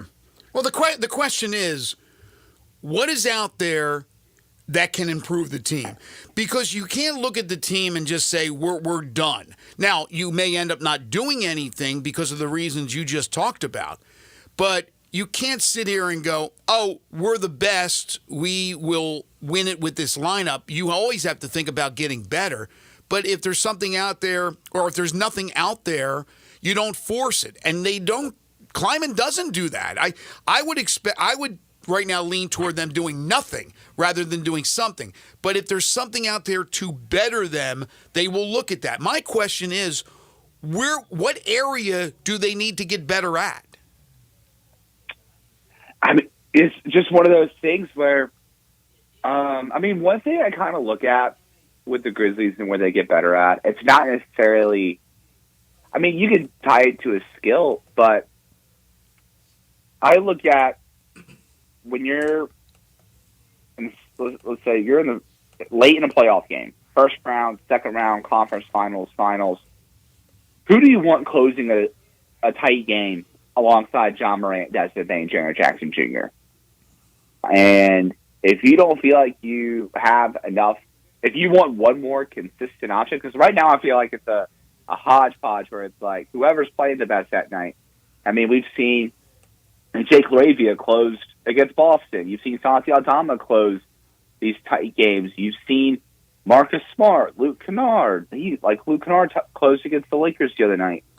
But I do think having one more consistent guy that you can rely on to be in those closing lineups, especially since your wing rotation is very young, Mm-hmm. that might be the best move. And I feel like that's when you look at do we do a quote unquote mini consolidation where you do a Luke and Conchar or Dorian Finney-Smith? Yeah, that's great, but also you're going to be having the same conversation of okay, come playoff time, G.G. Jackson, Jalen Wells, Vince Williams, Jake Arabia, someone's going to have to sit. And then, or if you're wanting to hunt even bigger and say, hey, we want to do Marcus Smart, how about Marcus Smart for Cam Johnson? Well, you're going back to net neutral of veterans with playoff experience with trading Marcus Smart. Mm-hmm. Is that worth it? That's why I think that. Go ahead, Eli. Well, Cam Johnson, I would. To me, if they could get Cam Johnson, and I think with what they have, if they really wanted to, they could probably put together a better trade package than just about anybody because of assets and things like that. But if you could get Cam Johnson and you put him in that starting lineup, and you've got Ja, Desmond Bain, Cam Johnson, Jaren, and Zach Edey, I think that is a legit championship type team. I think that's one of the top, if not the top starting five in the NBA. I 110% agree with you, Eli. And again, with Cam Johnson, it's one of those things where do they want to trade Marcus Smart for that, for Cam Johnson? Because they traded Marcus Smart for playoff basketball. We haven't seen that yet because last year everything blew up in flames with injuries. Mm-hmm. But do they want to trade him before they're able to see what he's like in the playoffs? That's the big question when it comes to doing a trade like that. Yeah, and I would hope that you could keep Smart, that you could use Kennard's contract and a couple of the younger guys or something. Because I would like to have Marcus Smart for the playoffs. I think Marcus Smart is very valuable come playoff time. Look, the bottom line is this. If you can make a trade that you feel betters your team and you don't mortgage the farm, then you make the trade. You don't sit there and wonder, well, we haven't had all our guys together at once, and we'd like to see how that all works out. No, if you feel that you can become better by making a move where you're not giving up that much, and these teams are going to hold you at ransom. They're going to want a lot, but if you can do that, then you make the trade. If not, you don't make the trade. I think it's that simple. Yeah, for sure. And I will say too, one of these things that's also kind of the beauty of these smaller contracts that they've signed with guys like G.G. Jackson, Jalen Wells, Vince Williams, Scottie Pippen Jr., Jay Huff, but even also Zach Edey on his rookie deal. You could trade first-round picks because there's room for a rookie. Right. Exactly. That's the thing. Granted, I for example, I love this draft coming up, but also too, the beauty of dealing with a team like Brooklyn is they already have four first-round draft picks in this draft. They may not want to pick in this one, but guess what? Memphis has all their picks where they could say, okay, how about this? How about we do a 26 unprotected, however you want to spend it, or do it. And the thing is, they're creative with all this stuff. Mm-hmm. They're probably able to come up with ideas that wouldn't limit them in future trades, because that's one thing, too, that you have to be calculated about when giving these trades. On one hand, it's easy to say, just throw some protections on 2 first-round picks for Cam Johnson. But if you throw protections on it, you got to have a backup if that pick doesn't convey. Right. And if you have that backup, if it's 2 seconds, but then you also get into the dynamic too of there's the stipend rule where you cannot trade first-round draft picks in consecutive drafts. So you do that, and it limits your moves further on. You have to it kind of deplete. I want to say it depletes your assets. You have to be very creative. If that does not work. Exactly. I know you got to run. You got a meeting coming up, and I appreciate you taking the time to be with us. But tell everybody about Substack Elites. Yeah, Substack Elites. It's my Grizzly Substack. It's free, but if you choose to be a paid subscriber, all your money goes to St. Jude Children's Research Hospital. We just closed our marathon weekend earlier this month. And, because of your subscriptions and different events that we've held and promotions that we've held, our team raised our fundraising goal. I know Allie's team as a whole raised over $30,000. Oh, that's great. And I personally raised over $4,000. Nice. So very appreciative of all the support. And Greg, Eli, I'm appreciative of the platform that you give me to spread the word on this. Absolutely. Anytime. Parker, we appreciate all the knowledge. Keep up the good fight. Thank you for all you do for St. Jude Children's Research Hospital. He's Parker Fleming. Make sure to follow him on Twitter at Paca_Flocka. Merry Christmas. We'll talk soon. Merry Christmas. Have a good one, Greg. You too. Good stuff. Corky's Ribs and Barbecue, great stuff. When you're out there doing that last-minute shopping, stop by Corky's for lunch or for dinner. Anytime is a good time for Corky's, that delicious slow-smoked barbecue. And if you're looking for that holiday ham, that holiday turkey, whatever the case may be, you can go ahead and order them right now at Corky's. There's 4 locations, Poplar Avenue in Memphis, Poplar Avenue in Collierville, Germantown Parkway in Cordova, and Goodman Road in Olive Branch. Now, you don't have to be there in person to order. All you have to do is pick up the phone and call. Pickup dates are December 22nd through the 24th. The smoked turkeys, the spiral sliced honey glazed hams. Order all the sides. Let them do the cooking for you for the holidays at Corky's Ribs and Barbecue. When you're there, pick up a Corky's gift card. Makes a great stocking stuffer. Corky's Ribs and Barbecue. Open for lunch and dinner 7 days a week. We're talking Tigers basketball with the professor, Matt Dillon, when we return. This is Sports 56 Mornings with Greg and Eli on Real Sports Talk, Sports 56 and 98.5 FM. Broadcasting from the Family Leisure Studio, we are Sports 56 and 98.5 FM. You or someone you know or care about has dealt with a difficult divorce. When facing divorce, you need the attorneys at Rice Law. Nick and Larry Rice lead the firm with 3 generations and 7 decades of experience. Located in Memphis, serving the entire state of Tennessee and North Mississippi. Rice Law is who you need to call. Simple or difficult divorce, they know how to handle it. Call Rice Law at 901-526-6701, or for more information, visit them at aboutdivorce.com. That's aboutdivorce.com. See website for details. This happen is not a lender and does not make credit decisions. Must be 18 years old, not available in all states. Honey, the credit card bill came in maxed out. Great! Maxed out cards, thanks to bills are piling up. We just need some extra cash to help us get by for a few weeks. You should do what my brother did. He went to billshappen.com and got $3,000 the next day. With our bad credit, I don't think so. Billshappen.com is different. They are one of the largest personal loan networks. They can help people with all credit types get up to $5,000. I'm sure there's a lot of paperwork. Nope, my brother said it was easy. He did it right from his phone. If you have a regular source of income, you can be approved for a loan for up to $5,000 in minutes, and your cash can hit your bank account the next day. Bills Happens lenders have millions of dollars to lend, regardless of your credit history. Great news! I went to billshappen.com, and we will have our money as soon as tomorrow. How? That is fast. If you need extra cash, go to billshappen.com. That's billshappen.com. Billshappen.com. Efficiency planting solution. The Case IH 2150 early riser planter combines the industry's most accurate planter technologies with a run-and-roll unit for fast and uniform emergence. The Case IH 2150 early riser operates at your speed and adapts to unique field conditions so you can maximize your yield potential. Stop in and call Mid-South Ag Equipment at 662-890-3141 to learn more. That's Mid-South Ag, your Case IH equipment headquarters. During the Decula Driveway Sales Event at Sunrise Chevrolet Buick GMC of Collierville, you'll find incredible deals sure to spread holiday cheer. Choose a 25 Buick Encore GX demo for just $24,995, or a new 25 Buick Vista for $23,735.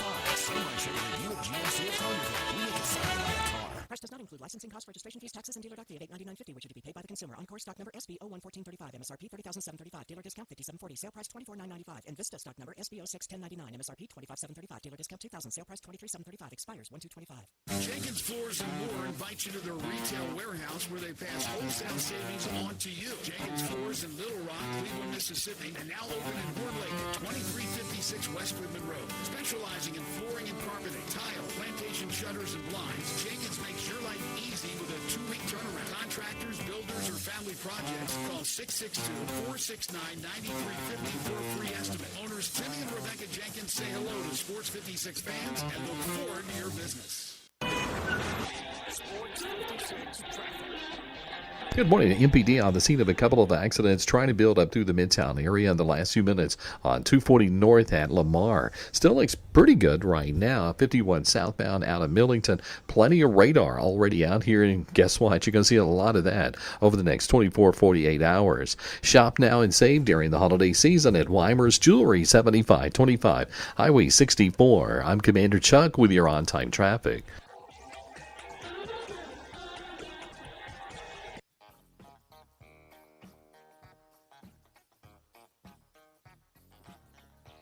Back to Sports 56 Mornings on Sports 56 and 98.5 FM. This hour is brought to you by James Gaddis Jewelers. Don't you just love it? Here once again, Greg Gaston and Eli Savoy.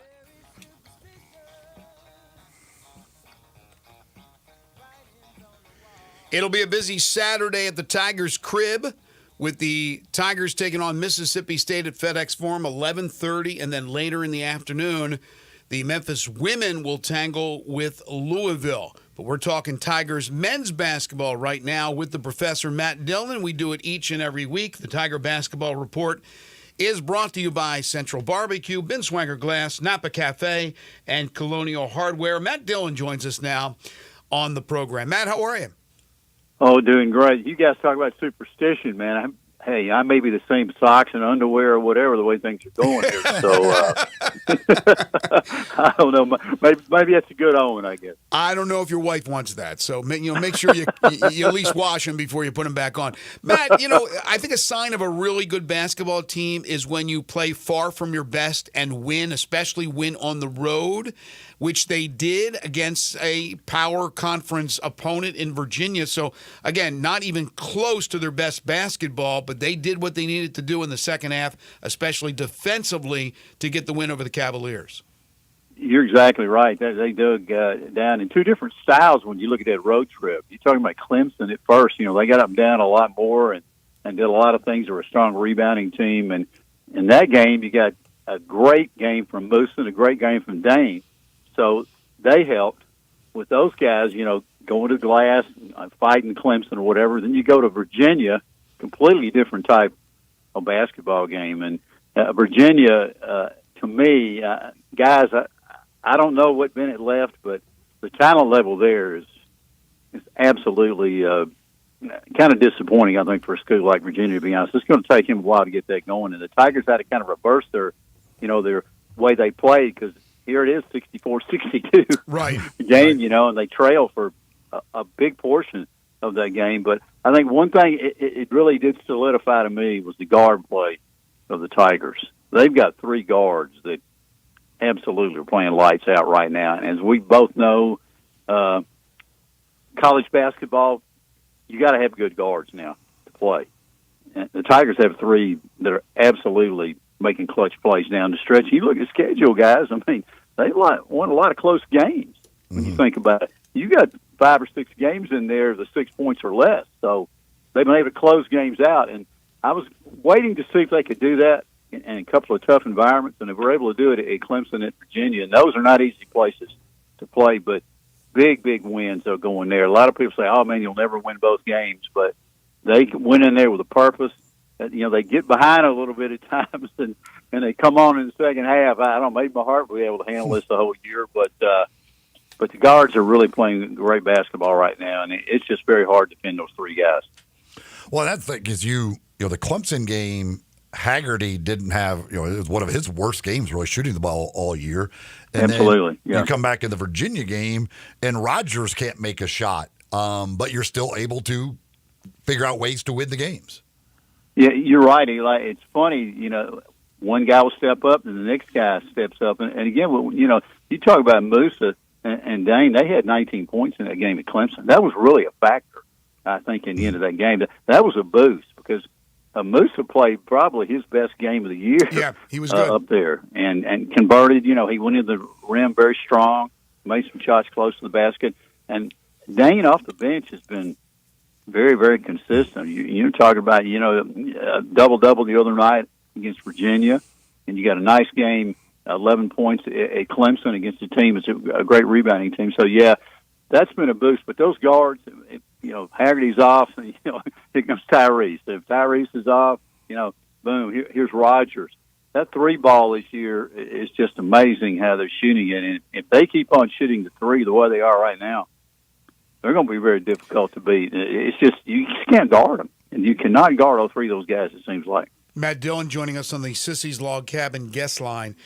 The thing that was most impressive to me from the week, actually two things. One was we wondered if that Arkansas State loss was an anomaly, how they would bounce back, and just their mental makeup, their fortitude, how tough they are. And we saw that showcased at Clemson, the way they got out quickly. And they haven't gotten out of the gate a lot of times this year quickly. They did, and they set the pace. And then in the Virginia game, to adjust in the second half and play that tenacious defense, great help defense, certainly communicated a lot better than they did in that Arkansas State game, and guarded the perimeter. So these guys are really intelligent. They learn, they adjust whatever happens at halftime, whatever's been told to them by the coaches. They take it to heart. So those are the things that are most impressive, not just what they did actually physically on the court, but also the mental makeup and the adjustments that they made going into both those situations at Clemson and Virginia. I think great observations. You're exactly right. The Clemson game, they went out and got to the lead, and they lost it. Here's the second half. Clemson came back on them, but I think that the thing about Clemson, they were able to rebound with them, and that impressed me tremendously. Tigers at times haven't been able to do that. They won a rebound battle at Clemson, which is they're a physical team. They got some guys inside that. Larkin, he goes out in the perimeter and hit some big shots for them. They did a great job, I thought, defensively, shutting down, Shefflin. I think they did a great. He got 17, but he really had to struggle to get points. I think coming into that game, I think that probably the staff challenged him a little bit after Arkansas State. And if you remember that game, Arkansas State got a lot of open threes. There's that three ball again I talked about a moment ago. They got some good looks at FedEx Forum in that game, and they gunned them down, which is something the Tigers have been able to do. Then we go over to Virginia, and you're thinking, boy, this is going to be one of those games like you going and getting your teeth pulled or something, man. That's exactly how it was. Very slow, a game that really did not have a lot of fast break points in it, and they hung in there, again, rebounding. They won it +7 against a Virginia team that very, very rugged. They don't have the ball handlers on the team. And I think that's one thing they exploited, guys, especially in the second half. When they came out and put that press on Virginia, that game completely changed. Just focus of the whole thing was gone for Virginia. You could tell that they didn't want to handle the ball. They turned it over in the second half, and the Tigers put a lot of defensive pressure. And I think the quickness of the Tigers in both of these games had an effect in the second half, especially down the stretch. But these guards, they're making tremendous plays, and they're getting to the free throw line. They're hitting them. Mm-hmm. That's a big thing, too. This team is a good free throw shooting team, and they get you down. They start going to the line. Haggerty's like a machine. You got that ball in his hands at the free throw line. That's certainly a big, big thing to have because he's going to gun down some free throws on you.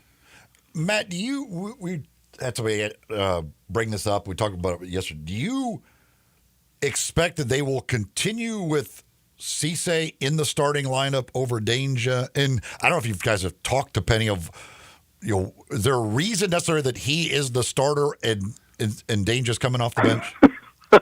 That might be the $64,000 question, Eli, really, when you think about it. But, yeah, I think he's going to stay.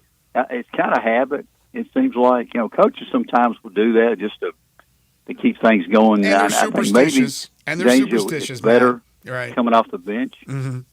When you think about it, I think that's another thing. But because he gives you a lift. Yes. When he's come in, he's really changed a lot of things, too. And he's played real consistent. Moses is kind of a, fiery guy, goes up and down and alter shots early, and I think maybe that's one of the things. But you just get a feeling because, I've asked Wallow, I said, man, they going to change the lineup tonight? I don't know, man. He'll come back after the interview, and it's the same lineup. So you got to wonder. There's obviously, I think maybe it's a little bit feeling and something like that. But, Musa gets in, plays, a few minutes, and here comes Danger, and he's really played well, and he's a load inside. Guys, he's a big guy. Good footwork, can really take it to you when he gets the ball in the block. If he gets down the floor and sets up position as big as he is down on the post, and you get the ball to him in right order, he's going to be able to score some points. Nice touch around the rim. I think he has great footwork. I mean, he's really He quick does. off the He really dribble does. for a big. Here's my thought on that. Danger, I could see what Penny is doing. I mean, obviously it's working, but he's offense off the bench. You're not, if you bring Musa in, you're not getting much offensively, but Dane is that spark. He's not a guard. He's not Vinnie Johnson, the microwave, but he's coming in and he's scoring the ball, right? He's more oriented to score than he is to play defense, although he gets rebounds. So I could see why he starts Musa. The problem is Musa's been getting into foul trouble, right? He's fouled out a couple of games. Right. So I don't know if it wouldn't be better. You start off with Danger, you get a little more offense and a little bit more impact early in the game from inside the paint from the bigs, and then Musa comes in and he's not playing those early minutes where he's going to get those 2 fouls in the first half and have to sit the rest of the half. Now, he could get them in succession when he enters the game. I understand that, but I know a lot of people are wondering why he doesn't reverse it. Now, coaches are so superstitious. If it's working, right, if it's working, they're not going to change. Penny's not going to change. But I could see it going the other way for those reasons I just mentioned. Yeah, I think so, too. I think it's a gut feeling, really. Greg, to be honest with you, part of it. I think they want to start him, get him going. He's got a lot of life to him at first. So, man, he gets in there, man. He goes up and down, like I said, does a lot of things. But here's the big thing. I think bringing Danger off the bench. He's an offensive-minded player. Right. Moose is really not. Mm-hmm. So when you put him in there, that's his designation. Hey, man, you get down that block, get some points. And I think it changes the complexion of the game a lot of times. He'll come in there and basically when you start the other team, you're playing 4-on-5 offensively. When you put him in there, now they have to account for him on the front line to be able to score. And I think he opens up some things for some of the, the guards to get good looks as well. So I'm sure practice has a lot to do with it. But I've seen coaches do that, Eli and Greg. They get a feeling, and they'll leave the same lineup.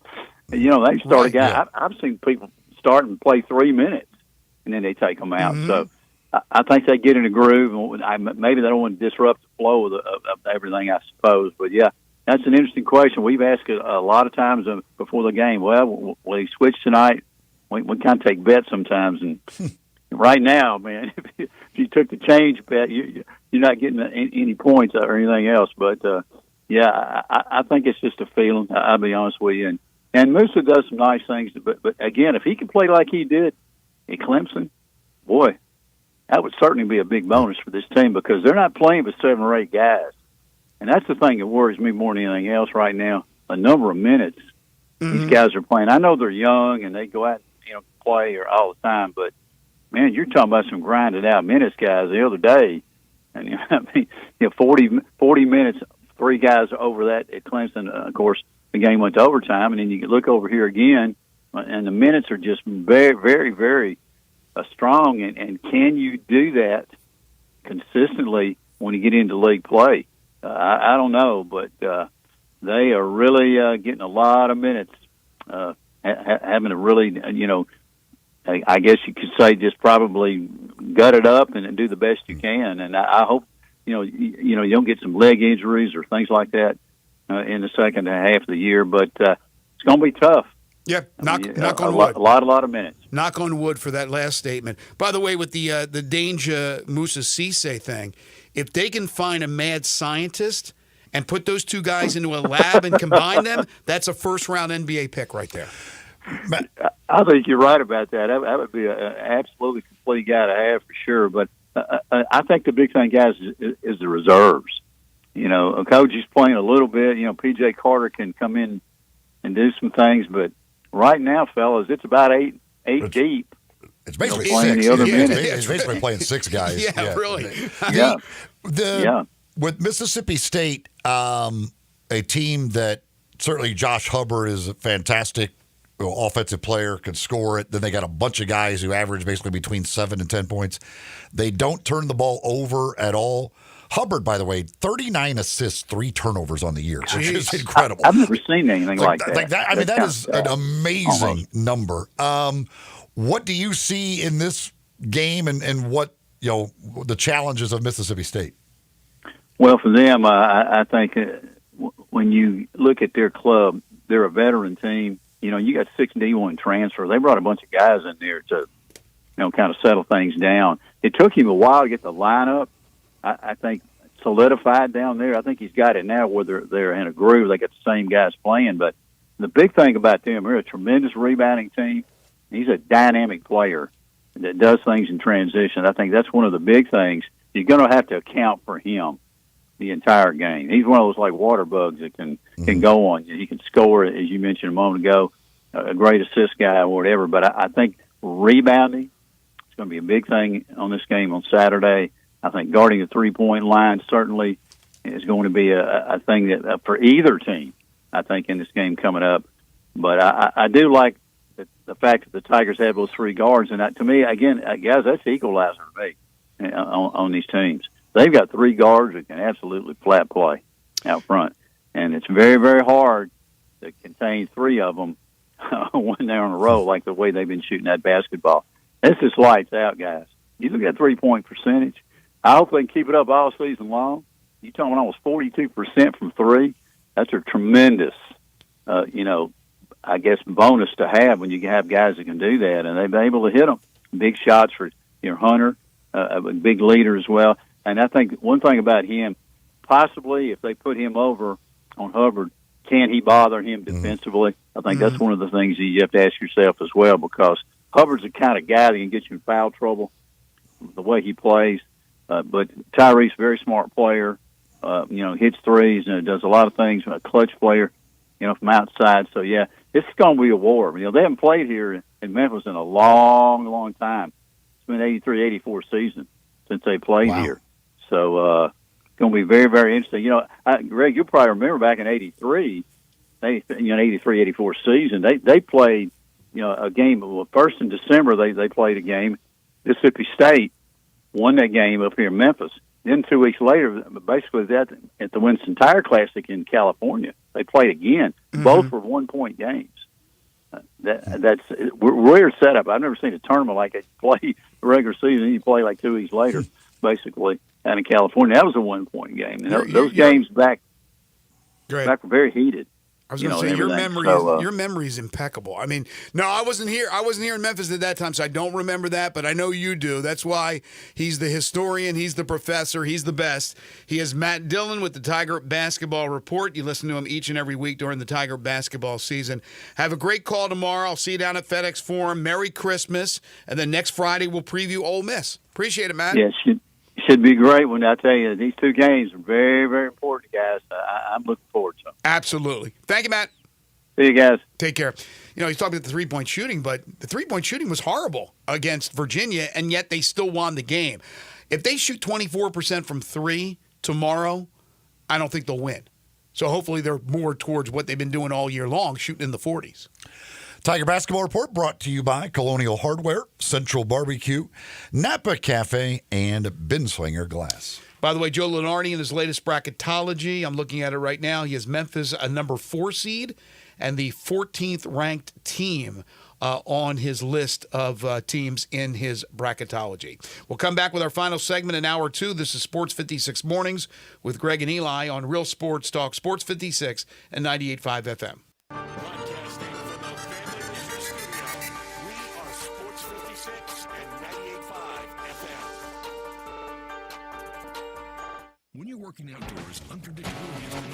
So tackle the toughest jobs with the 2025 Honda Pioneer Side-by-Side. This rugged side-by-side looks powered and incorporated with reliable tools to tolerate and smooth shifting from trails. And you can choose from 3 trims: Standard, Deluxe, and the Trim Timber First Edition. Ultimate Travel's Adventures. See the 2025 Honda Pioneer Side today at DeSoto Honda, 5657 Road in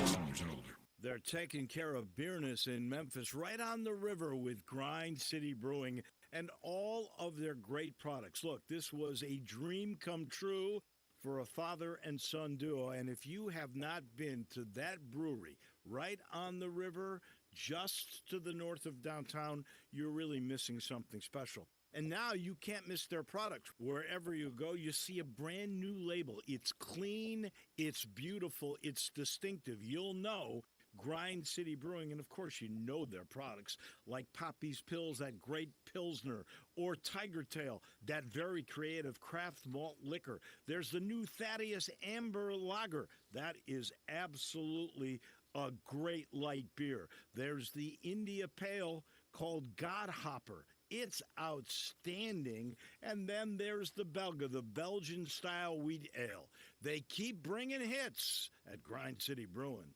So you're sitting there at your desk feeling trapped in your house, working from home, and you can't stop thinking about breakfast. Do you have anything to eat in the house? More importantly, it's not like anyone is watching you. Who's going to know if you sneak off to Sunrise on Jefferson or Sunrise East on Poplar and grab a quick bite to eat? You don't even have to eat in at Sunrise. Both locations will gladly prepare you a great meal to go. Your desk at home is going to feel a lot better when you're tucking into breakfast, or lunch for that matter, from Sunrise.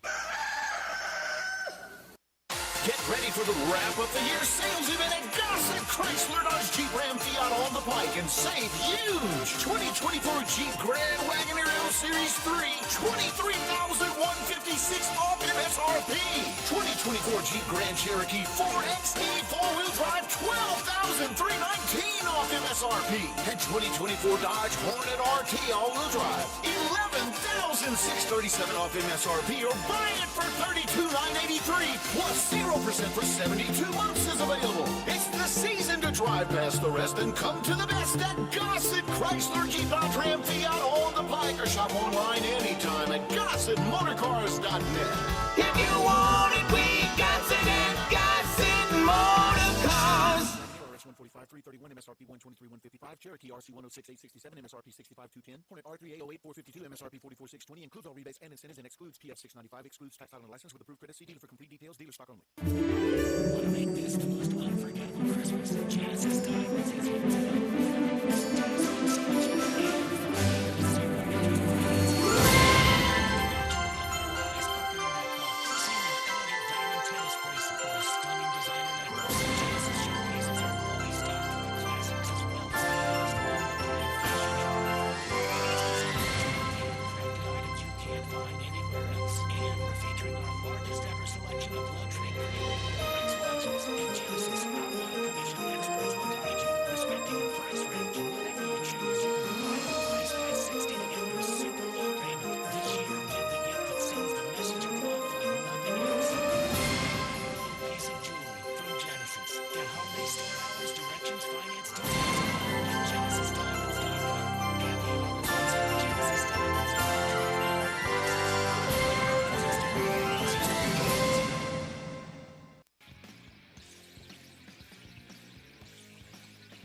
Back to Sports 56 Mornings on Sports 56 and 98.5 FM.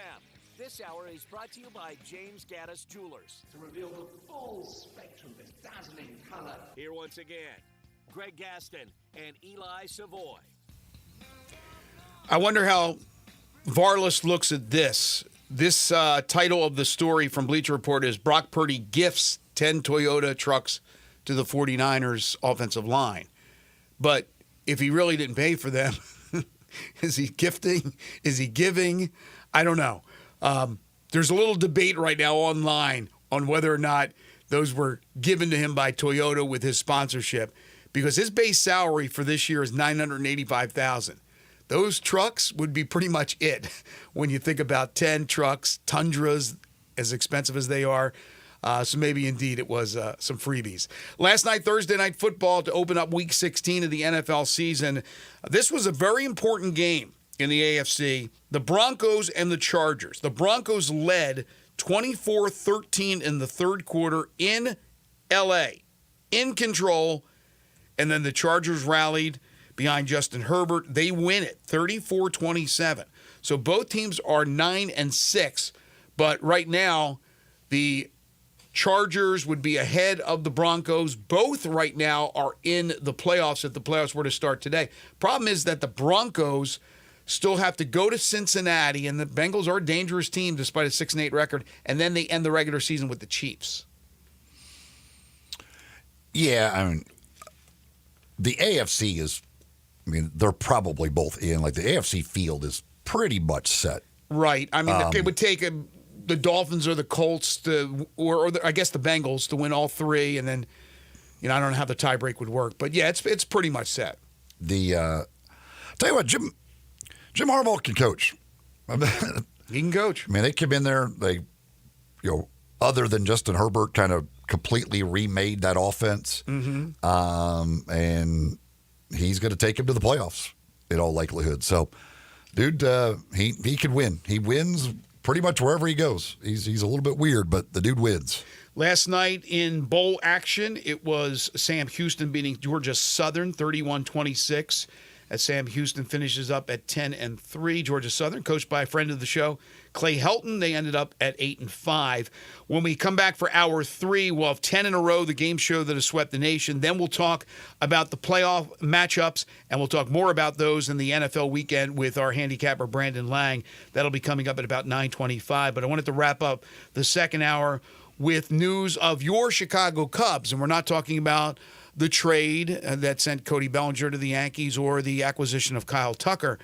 But we are talking about Sammy Sosa, Schlingin' Sammy Sosa, back in the news yesterday as he made a statement, and the Cubs made a statement in return about Sosa and the alienation, the whole situation with him and performance-enhancing drugs, although he didn't specifically say that. But what was your thought as a Cubs fan about that? And does this mean now that the two will come together, the Cubs and the Sosa and Sammy Sosa, and he will be welcomed back into the fold?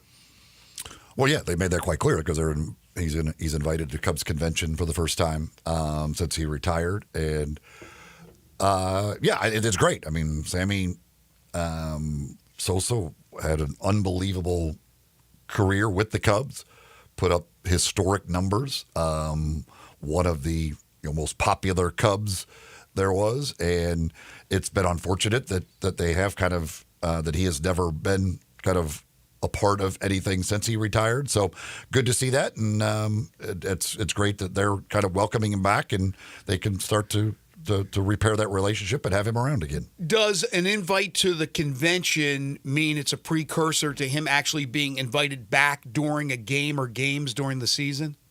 Yeah, I would guess so. I mean, I would assume so. How well received will he be? Oh, he'll be, I think, extremely well received. I mean, again, he's one of the most popular Cubs there ever was with what he did for them. I mean, again, the numbers he put up are historic baseball numbers, and he was as popular as anyone could ever possibly be for the Cubs. And 9 out of 10 people, maybe 9.5 out of 10, couldn't care less with what he did. Yeah, it was what people were doing at the time. They're more concerned that he's bleached his face or done something to his look, become a cowboy. I think they're more concerned with that than juicing up during his time with the Chicago Cubs.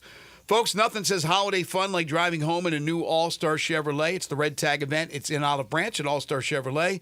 And that could get you some big customer cash or financing as low as 0%. That's as low as you can go. How about a new Tahoe or a Silverado, maybe a new Blazer or a Suburban, all beautiful vehicles. Together, let's drive into Christmas and the new year in a new All-Star Chevrolet. Some will have special financing and no payments until spring because your good credit deserves it. Olive Branch is where all the new Silverados and the Tahoes are, new 24s, and the 25s are in stock as well.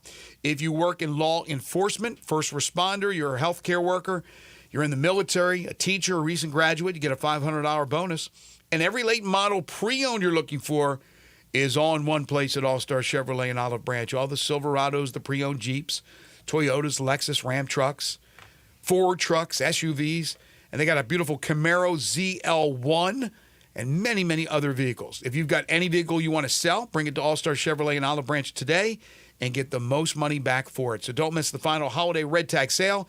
It's going on now in Olive Branch at All-Star Chevrolet.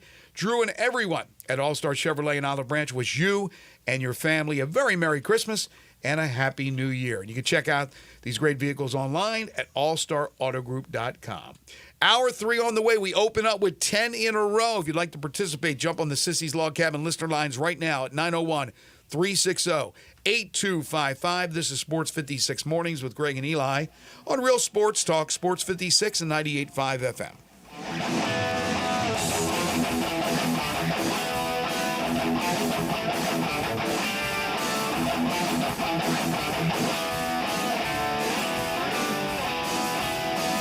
Looking for the best prices on shirts, jeans, boots, and more?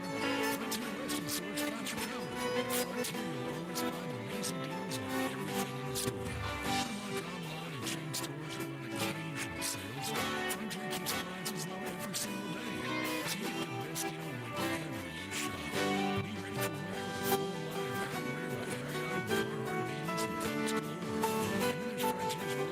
Come shop new styles by Ariat, plus plenty of in-stock proven classics too. Whether you need work or dress boots, Frontier's the place. See thousands of boots by Dan Post, Around, Durango, Rocky, Twisted X, and many more with the daily arrivals. And Frontier makes Christmas shopping easy because everyone loves to see a new pair of boots on the tree. For the lowest prices every day, visit Frontier Western Store, 5880 Golden Road, Ranch, or at FrontierWesternStore.com. Locally owned and operated since 1967. Rick's Powder Coating for a beautiful finish every time. Rick's Powder Coating specializes in automotive, ornamental, residential, and industrial coating. With 2 big airlines and the largest match ovens in the Mid-South, Rick's can accommodate all of your powder coating needs. Locally owned and operated since 2002, Rick's Powder Coating will customize a beautiful finish just for you.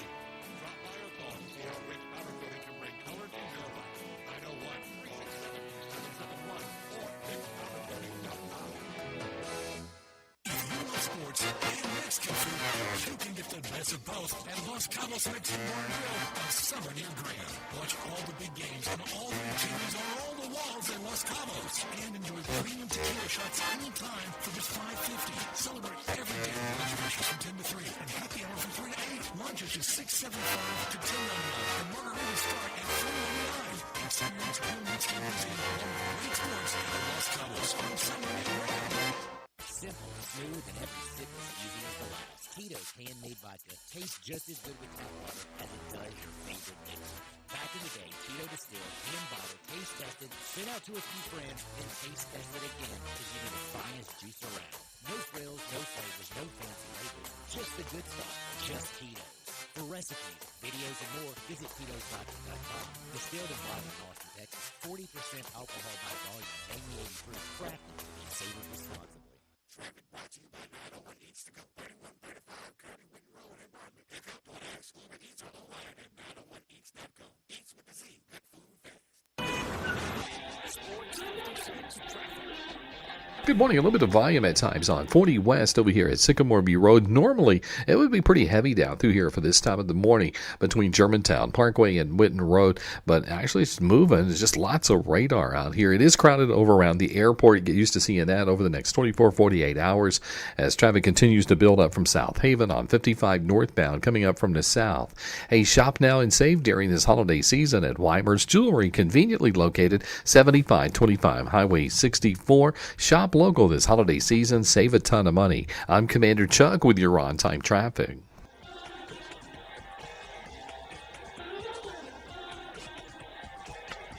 Sports 56, WHBQ Memphis, and W253DF Memphis with Dave Willotion, weekday mornings from 10 to 11. Now back to Sports 56 mornings on Sports 56 and 98.5.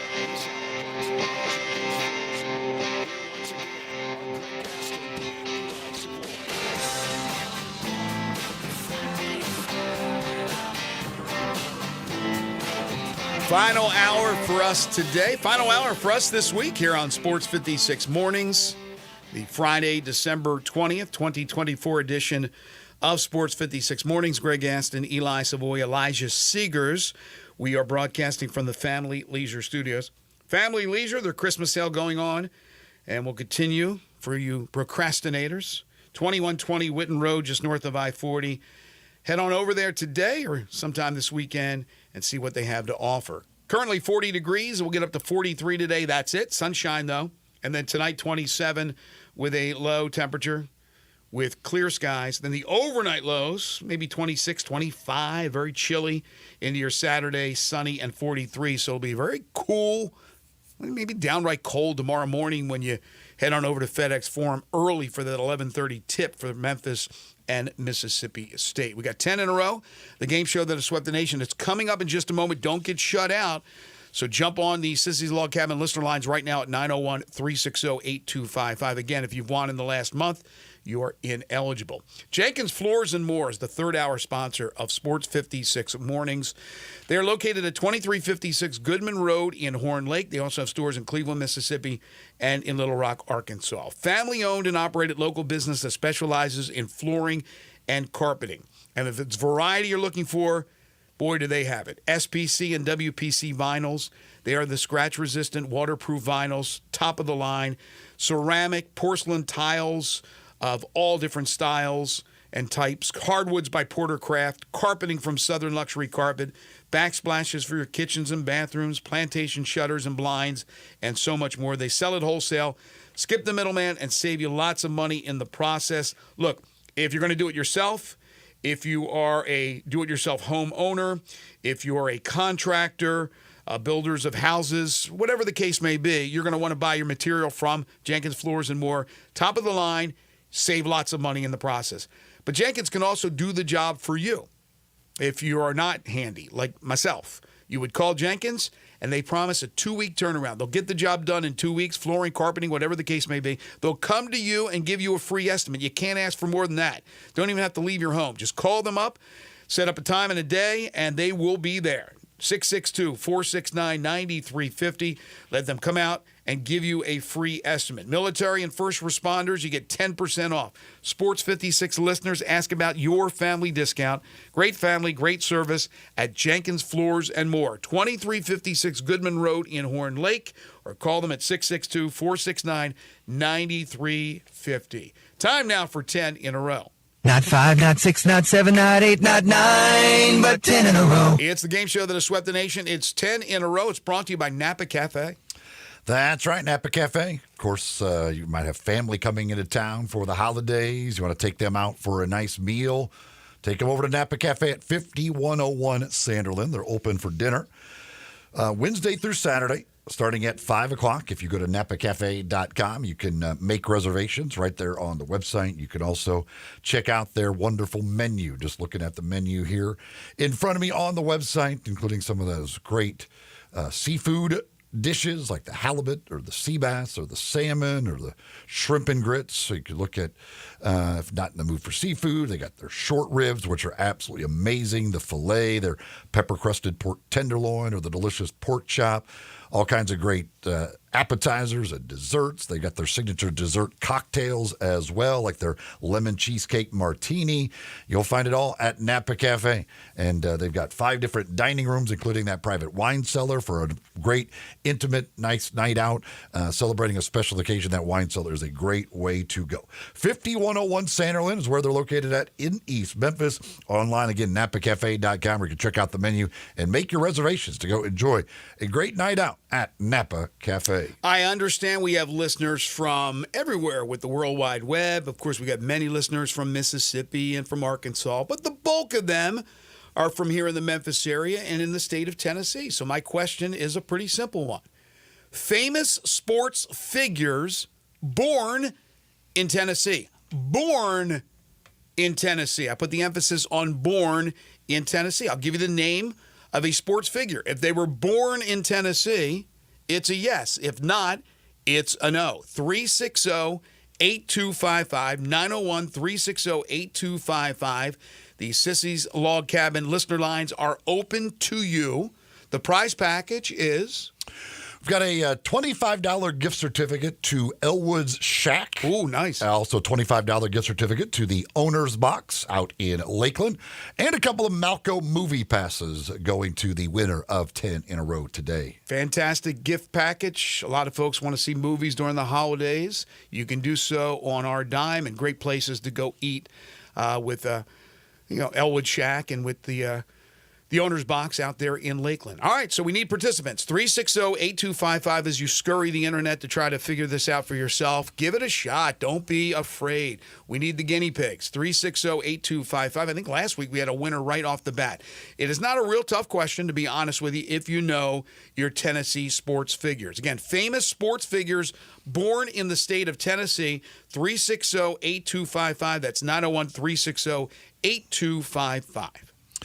Leading us off will be Dan. Hey, Dan. Hello, Dan. Hey, I'm internet free, by the way, Greg. I don't do that. Oh, I like that. See, that's what I did as a kid. I would call up the radio stations. They'd have the trivia question, and I'd give it a shot. Lost most of the time. All right, here we go. Famous sports figures born in Tennessee. Tim McCarver.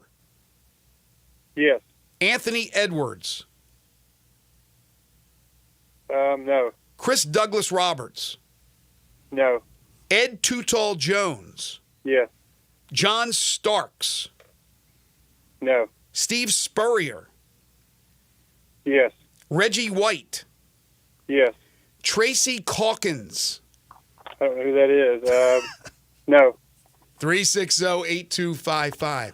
Who the hell is Swimmer? Who the hell is Tracy Calkins? Olympian. Got to throw some females in there as well to even it up. It was Jeff's sister. And I can't make it incredibly easy. 360-8255, 901-360-8255. You thought it was Jeff's sister. I've never heard the name Tracy Calkins in my life. Olympian. Come on, baby. All right, who's next? Mario's next. Hey, Mario. Hey, Mario. Hey, what's going on, Greg? You outdid yourself this time. You can't Google this. You actually can. That's where I get my information. Well, you wouldn't have the time just to think about it. All right, here we go. Pat Summitt. Yes. Alvin Kamara. Yes. 360-8255. Started Tennessee, but not from Tennessee. We got open lines here. Famous sports figures born in the state of Tennessee. And some not so famous. No, very famous. An incredible Olympic swimmer, Tracy Calkins. Have you not heard of Tracy Calkins? I'm guessing 3-time Olympic gold medalist, 5-time world champion, former world record holder in 3 events. Come on. I'm guessing most of our audience does not know Tracy Calkins. That's my guess. Had never heard the name. Or maybe had heard the name but had no idea who it was. Henry, what's up? Hey, Henry. Y'all fellas got it. Tim McCarver. Yes. Anthony Edwards. No. Chris Douglas Roberts. No. Ed Too Tall Jones. Yes. John Starks. No. Steve Spurrier. Yes. Reggie White. Yes. Tracy Calkins. Yes. Johnny Majors. No. 360-8255. Close, but no cigar. Next up is Gene. Hey, Gene. Hi, Gene. Hi, Gene. Good morning. Yeah. See what I did there. Good hi, Gene. Good morning. All right, here we go. Pat Summitt. Yes. Alvin Kamara. No. Philip Fulmer. No. 360-8255. Next.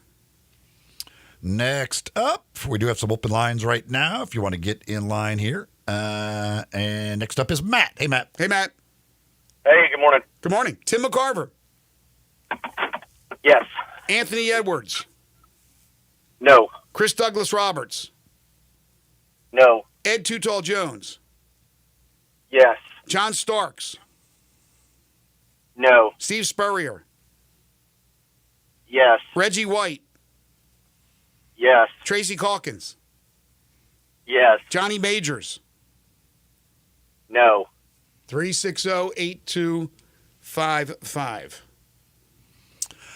Got open lines, folks. Again, got $25 to Elwood's Shack and $25 as well to the Owner's Box and a couple of Malco movie passes. If you can get in line and be the winner of 10 in a row, 360-8255, 360-8255. While we wait for callers. What texter says is Tracy Calkins, Macaulay Culkin's mother. It's a world record holder Olympian. I would have guessed that before. I can't just hand it to everybody. They can't always be. You could have sold. How is it spelled? Is it spelled CAL? CAULKINS. So yes, you're closer to Macaulay Culkin than Jeff Calkins. There you go. So yes. Okay. You could have sold me that it was Macaulay Culkin's mother, and I would have believed it. 360-8255. If you'd like to participate, we want to give away this gift package, this prize package. So please dial in and give it a shot. We're getting close. What year was she in the Olympics? She's 60. She's around 60 years old. So do the math. Just tell me what year she was in the Olympics. You think I know that off the top of my head? Well, I mean, she could have. I don't know. Was she 16 or was she 18 or was she 24 or what? How old was she in the Olympics? Let's see what Olympics she was in. University of Florida. You seem to know so much about her. You should know these things.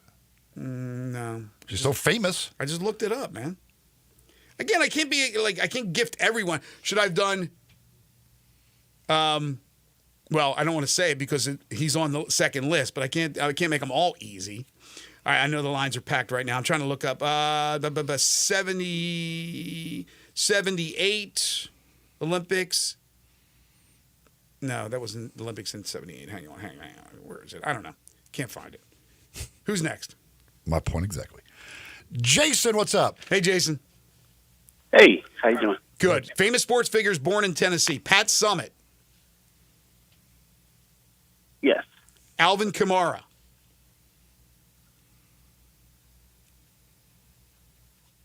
Yes. 360-8255. I was waiting for you to pull the buzzer there. Pull the curtain back. Come out like Sandman at the Apollo. Sam, what's happening? Hey, Sam. Hey, what's going on, guys? All right. You should be able to get this one, I hope. Tim McCarver. Yes. Anthony Edwards. No. Chris Douglas Roberts. No. Ed Too Tall Jones. Yes. John Starks. No. Steve Spurrier. Yes. Reggie White. Yes. Tracy Calkins. Yes. Johnny Majors. Yes. Tracy McGrady. No. There we go. Winner, chicken dinner. Sam, congratulations. Thank you. You are a winner. Hold on. Elijah will tell you how you get your prizes. All right, so I'll read you the second list because we only got to the third name. See how well you know your Tennessee sports figures. I don't know any of what's. Pat Summitt. Sure. Alvin Kamara. No. Philip Fulmer. Sure. Okay. Now we get interesting because we haven't mentioned any of these other seven. Hope there's more Tracy Calkins. Be quiet. It's famous sports figures born in Tennessee and Tracy Calkins. Famous. And Tracy Just Calkins. because it's not football or basketball, so you don't know who the person is. Lou Brock. No. Penny Hardaway. Yes. Wilma Rudolph. Do you know who she is? I do know Wilma Rudolph. She's famous. I'll say no. Yes, she was born in Memphis. No, not in Memphis. She was born in Tennessee. Dale Earnhardt. No. Carrie Middlecoff. Sure. Yes, Dr. Carrie Middlecoff. You know he's born in Memphis.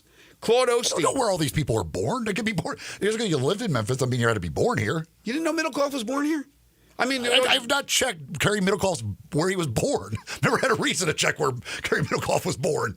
I thought you would know that. I mean, they got the plaque out there at Stone. Just because at Colonial. You can become a great athlete or whatever, and famous here, but that doesn't mean you were born here. I understand it, but I'm not going to trick people. That's what I don't do the in 10 in a row. You should know that by now. Bernard King.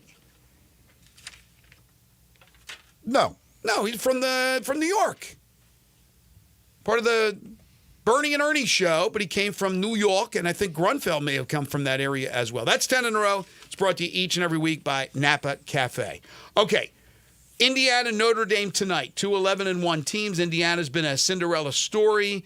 They got beat up by Ohio State when they played somebody of substance. They beat up on everybody else they played. Notre Dame had that one inexplicable loss to Northern Illinois, and they have rolled pretty much throughout the rest of the season. 11-1 battle, as I mentioned. 7 o'clock tonight on ABC/ESPN. Notre Dame is let me find this. Notre Dame is a more than a touchdown favorite. No, touchdown favorite. What do you got? It could be, there is snow on the ground in South Bend. Obviously, both teams, it doesn't affect necessarily these because both teams are familiar with that. The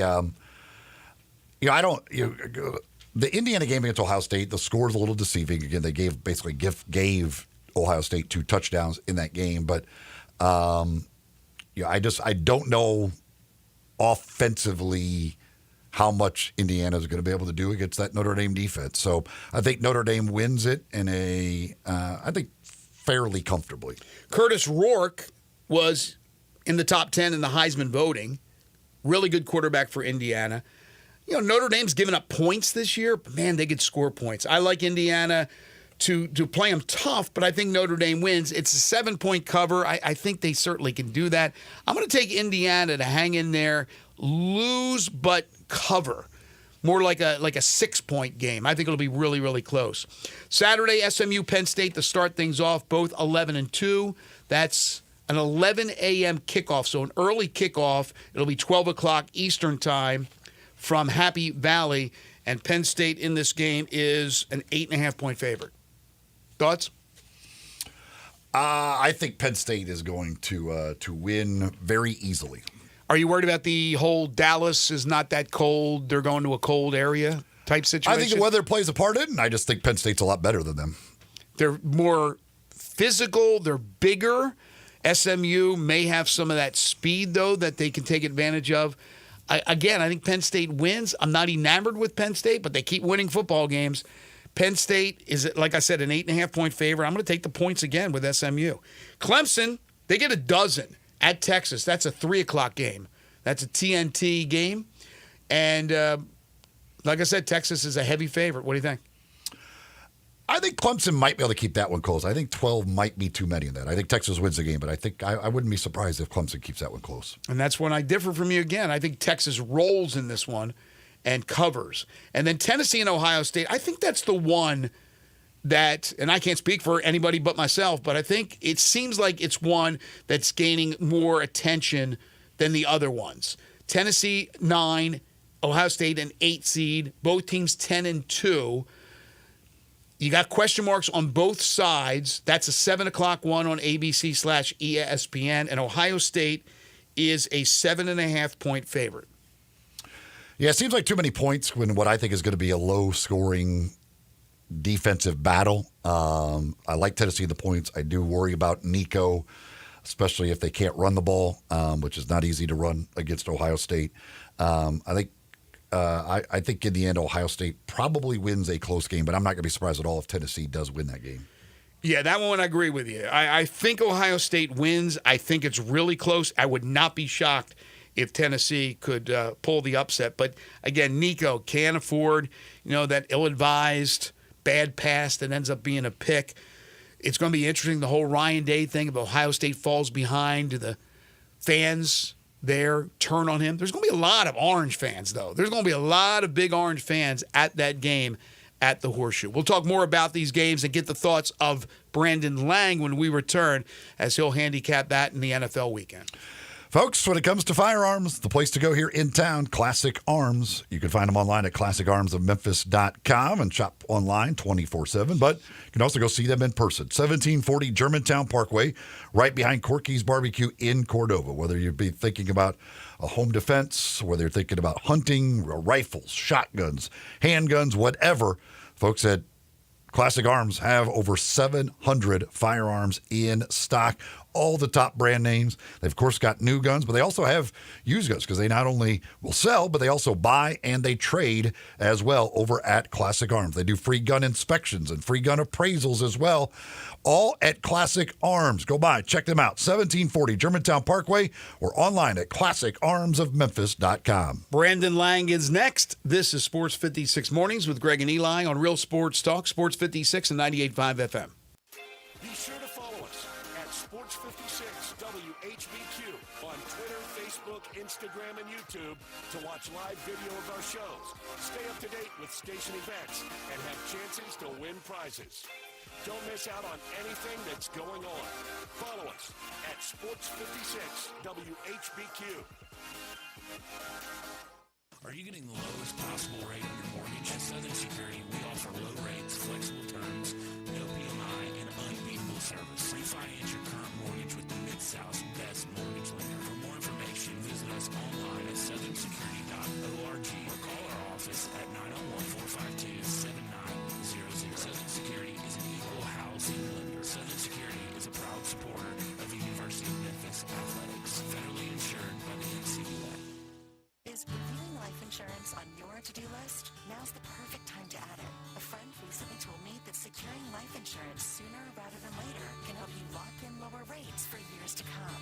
So, I bumped this up on my list and got it done. I called SelectQuote and couldn't believe how easy and affordable life insurance is. I'm 40 and got a $500,000 policy for $16 a month. My husband's also 40 and his $500,000 policy was only $18 a month. Plus, with SelectQuote's same-day coverage, there was no medical exam required, and they were covered by the time we hung up. Knowing I have this checked off my list feels amazing, but the peace of mind knowing my family is protected feels even better. Call SelectQuote now. 800-670-5151. That's 1-800-670-5151. Or go to SelectQuote.com to get your free quote today. 1-800-670-5151. Details on example rate at SelectQuote.com. Hungry for that delicious smash burger flavor? Dyer's Cafe is the original smash burger since 1912 and still smashing burgers in Colliers' historic town square. Come out for the lunch specials Monday through Friday 11 to 2. Ask about the world famous split dog and authentic Chicago or New York dog. Try the leaner side of Dyer's with a grilled chicken sandwich or freshly made salad. Also serving lakes, Delta raised catfish, Pasquale's tamales, and a customer favorite hand-breaded onion rings. Dyer's, serving world famous burgers, balls, and shakes in Colliers' historic town square. Ho, ho, ho, Mid-South, you're not going to believe the deals happening at Gossett Volkswagen Germantown. It's the Sign and Drive sales event. 0 down payment, 0 security deposit, 0 first month lease payment, 0 due at signing. Marty McNade at Gossett Volkswagen Germantown's got 2024 Peak Edition Atlas, $5,000 off. 2024 Tiguan, 0% for 60 months. 2024 Taos S, 0 down, $337 a month. Plus, get brand new 2023 Taos, $25,999. You gotta get to Gossett Volkswagen Germantown, 7420 Winchester Road, or shop online at GossettVWG.com. Ask for Marty McNade at Gossett Volkswagen Germantown, and remember, your future's what you make it.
Final half hour this week for us here on Sports 56 Mornings, and we always save the best for last. It's time for Brandon Lang.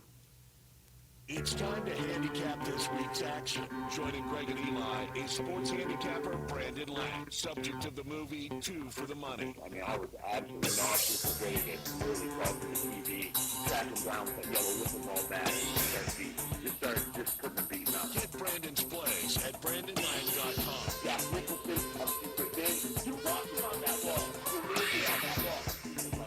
Oath and honor. Who's going to do that? Super Panda McCaffrey. Also listen to Brandon's betting analysis on the Believe Podcast Network.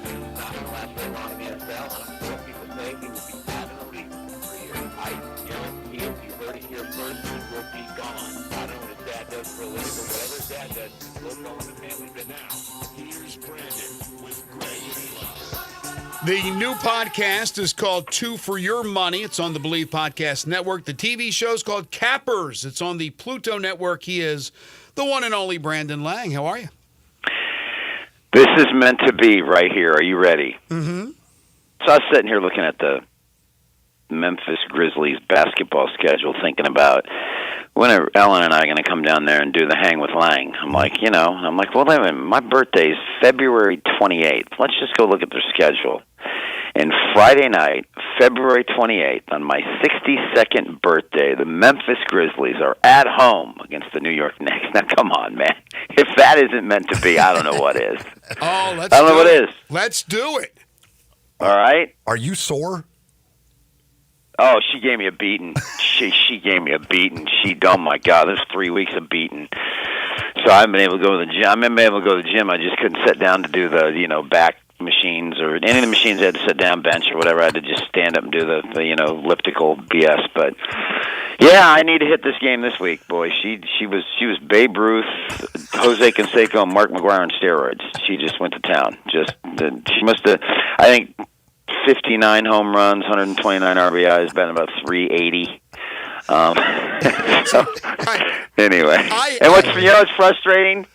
I touted on your show Buffalo Detroit over the total. Yep. Did I not? You did. And it was and it was over by halftime, basically. How I didn't just make that. I think subliminally or subconsciously I wanted to take a beating. So yeah, she had whatever. Well, it was rough because and I hate to bring up the bad stuff because you hit on so many of them and have for us, and I appreciate that. But yeah, I had. Now I stayed away from Carolina, Dallas. That scared me. I don't care. I was not betting that one. I lost on Miami, and I lost on the darn Army Navy game goes over. That was We're shopping in Manhattan, and the game on my phone is she's shopping. Breakaway touchdowns. They get in the red zone throwing 25-yard touchdown passes. It's just unreal. You can't make this up. You can't. And listen, I'm a Navy guy. I actually lean towards Navy, towards Navy plus the points, and talk myself into using the total. I need a lobotomy. I really do. So, and then last night, people look at that final score, 34-27. Yeah, I had Denver plus the points. People have no idea the things Denver had to do wrong for the Chargers to cover that game. Forget the kick interference at the end of the half of why that guy is even near him. I don't know what his IQ is. Pretty stupid. Yeah, and so they catch that, half's over. So that's a free 3 points. And then on the first drive of the second half for the Chargers, Herbert struggles. He's 7 yards short of the first down. He gets a personal foul penalty. That turns into a touchdown instead of a field goal. So that right there is 7 hidden points that you don't see that make a difference in a game like that. It's just mind-blowing. Abs, you have 21-10, 21-30. Just mind-blowing, these games in the NFL. It's mind-blowing to me. But, hey, then listen, then the bowl game, Memphis. I mean, oh, my God. Oh, my God. That line opened 4.5, went to 5. You had some 5.5s, and then it came back down to 5, but most of it was 5.5 pretty much anywhere. And to watch Memphis not cover that game was absolutely atrocious on how they didn't cover. It was mind-blowing. So, welcome to bowl season. Let's start with the college games because we got the playoff games starting tonight. Notre Dame, Indiana. There's snow on the ground up in South Bend. It's just good old-fashioned winter football. What do you think tonight with Notre Dame and Indiana? I think Indiana gets exposed again. I really do. If you really look at their season and their schedule, they went 10-0. Not one of those 10 wins was against a winning team. Not one. Not one. FIU, Western Illinois, Charlotte, Maryland, Northwestern, Nebraska, Washington, Michigan State, Purdue. Not one. So when they went into Ohio State 10-0, it was very easy because I drank the Kool-Aid too, and I took them plus 11.5. And in the week before against Michigan, the tells were there. They struggled. Yeah, they beat Michigan 2015, but they struggled. It was their first real team that they played at home, and they couldn't do nothing. So the warning signs were there. I drank the Kool-Aid. I took them plus the points at Ohio State, and I got my you-know-what handed to me. They couldn't move the ball. They couldn't handle blitz packages. They just got completely overwhelmed. And so they only had 153 yards total offense against Ohio State, but 75 of that came on their last drive of the game when they had a 6-minute drive down 31-7. So now here they are in another step-up game against Notre Dame, who, by the way, since their loss to Northern Illinois, has been the most dominant team in college football, bar none. Won 9 in a row, covered 8 straight, and the only non-cover was they were laying 25 at home. They're laying 27 at home to Miami of Ohio, and they won 28-3. They won by 25. They've just the closest game they had was Louisville, where they won by 7 and covered the 6.5. So I get it. I get Cignetti came over. He took over Indiana, brought some James Madison kids with him, and had the Moses part in the Red Sea for this guy. He had the perfect schedule, perfect storm to get 10-0. But I just go to the Ohio State game and a step-up game. I go to the Michigan game, struggle. Ohio State, struggle. And now you're going to go into Notre Dame against that team? And you want me to believe that you're going to step up here? Mm-hmm. I just don't. I think Notre Dame names it. I do. It's been a great listen. You got Coach of the Year. Just Google me. I win. Well, guess what? I Googled you, and you're not going to win this one. So. All right, SMU tomorrow, 11 a.m., Happy Valley.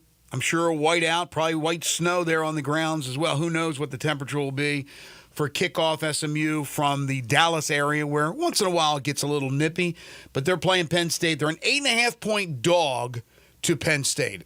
What about that? I can't stand James Franklin. I can't. And so I'm not touching this game. I'll give you some numbers because you got some pretty good numbers, backing SMU here, and I get it. But the cold weather here is a concern for me, big time, because you got kids from Texas and Florida going into this very, very cold weather. I liked it at double digits, but single digits. I don't like the fact that they allowed Clemson's offense to score. Clemson's offense isn't very good. It isn't. And allowing Clemson to get 30 on you, that's a red flag. I think the right side of the game is Penn State just because of the weather and the home field, but I just don't see any value in messing with this one. Okay. Speaking of Clemson, they go to Texas. Texas defense is really, really good. Can Clemson keep that one close? Dabo Swinney, 12-2 against the spread as a dog of 5 or more. Now, I know I quoted that stat when he played Georgia at the beginning of the year. He's 12-1. And I quoted it, and I wrote it, and I took it. And see ya, wouldn't want to be ya. But I'm going to take him plus the points. I don't trust Ewers. I just don't trust him. I don't. I think that Clemson's defense is going to be able to hang around. I think their offense is going to be able to do just enough to cover the number. I don't like them winning the game, but I think they're going to cover the number. I had Vandy earlier this year over Texas plus 17. They hung around 1 by 10. Vandy's offense isn't the greatest offense in the world, but they still move the ball. So I believe Clemson's going to be able to hang around. Not a game I love, but Dabo is a dog of 5 or more at 12-2. It's a number I can't look away from. All right, final playoff game of Saturday is the night game in Ohio at the Horseshoe. Ohio State, Tennessee. Tennessee gets 7.5. Under 46. Mm-hmm. Both D-lines are going to dominate. And watching, Tennessee's quarterback, true freshman on the road in this environment against that D-line, I just don't see them doing much. Conversely, that Tennessee defensive front against an Ohio State offensive line, missing 2 starters, third one's playing banged up, low-scoring game, especially with the weather. I can see this being like the Michigan-Ohio State game, where both defenses just don't allow the other offense to do anything. And that posted total of 46.5. I don't see either team reaching it. I like the under. Redshirt freshman, but I get your point for Yep. Tennessee. Yep. Yeah, I think second year. I think it's going to be a very low-scoring game. I think those defenses definitely dominate. In the NFL, we got action tomorrow as well. 2 really good games tomorrow. Texans and the Chiefs. Mahomes looks like he's going to play, ready to go. They're trying to secure home field advantage. Texans haven't been as good as I think people expected this year, but they've clinched that division. What do you think about that one tomorrow? We all missed it. You missed it. I missed it. Sunday night, Mahomes was listed as out, and the line came out in this game at Houston minus 2.5. He could have had it. He decides he's going to play, and I get KC minus 3.5. You had a 6-point middle staring you right in the face, because you had to know Mahomes was not going to not play. You had to know the DNA of this kid is there's no way he's not playing. If he can limp out there, he's playing. And Vegas got, I know some people that friends of mine that actually got the middle going. I didn't do it. I'm like, he's not going to play. They don't need him. And then the little Smurf decides to play. So this is a tough one for me. Because of Mahomes and he's hurt and 3.5. My gut says Kansas City covered last week only because Jameis Winston threw 179 interceptions. That's the only reason why they covered. The Cleveland defense played unbelievable. So I think Houston goes in here and covers the number. I think KC wins by a field goal, just like they have all year long. This isn't the game I love, though. The game I love is the Baltimore-Pittsburgh game, but I would lean towards the dog based on the trends of KC and just how bad they've been against the number all year. And Houston can get after quarterbacks, and so I wonder how mobile he'll be. You like the other one? Do the Steelers continue their domination of the Ravens?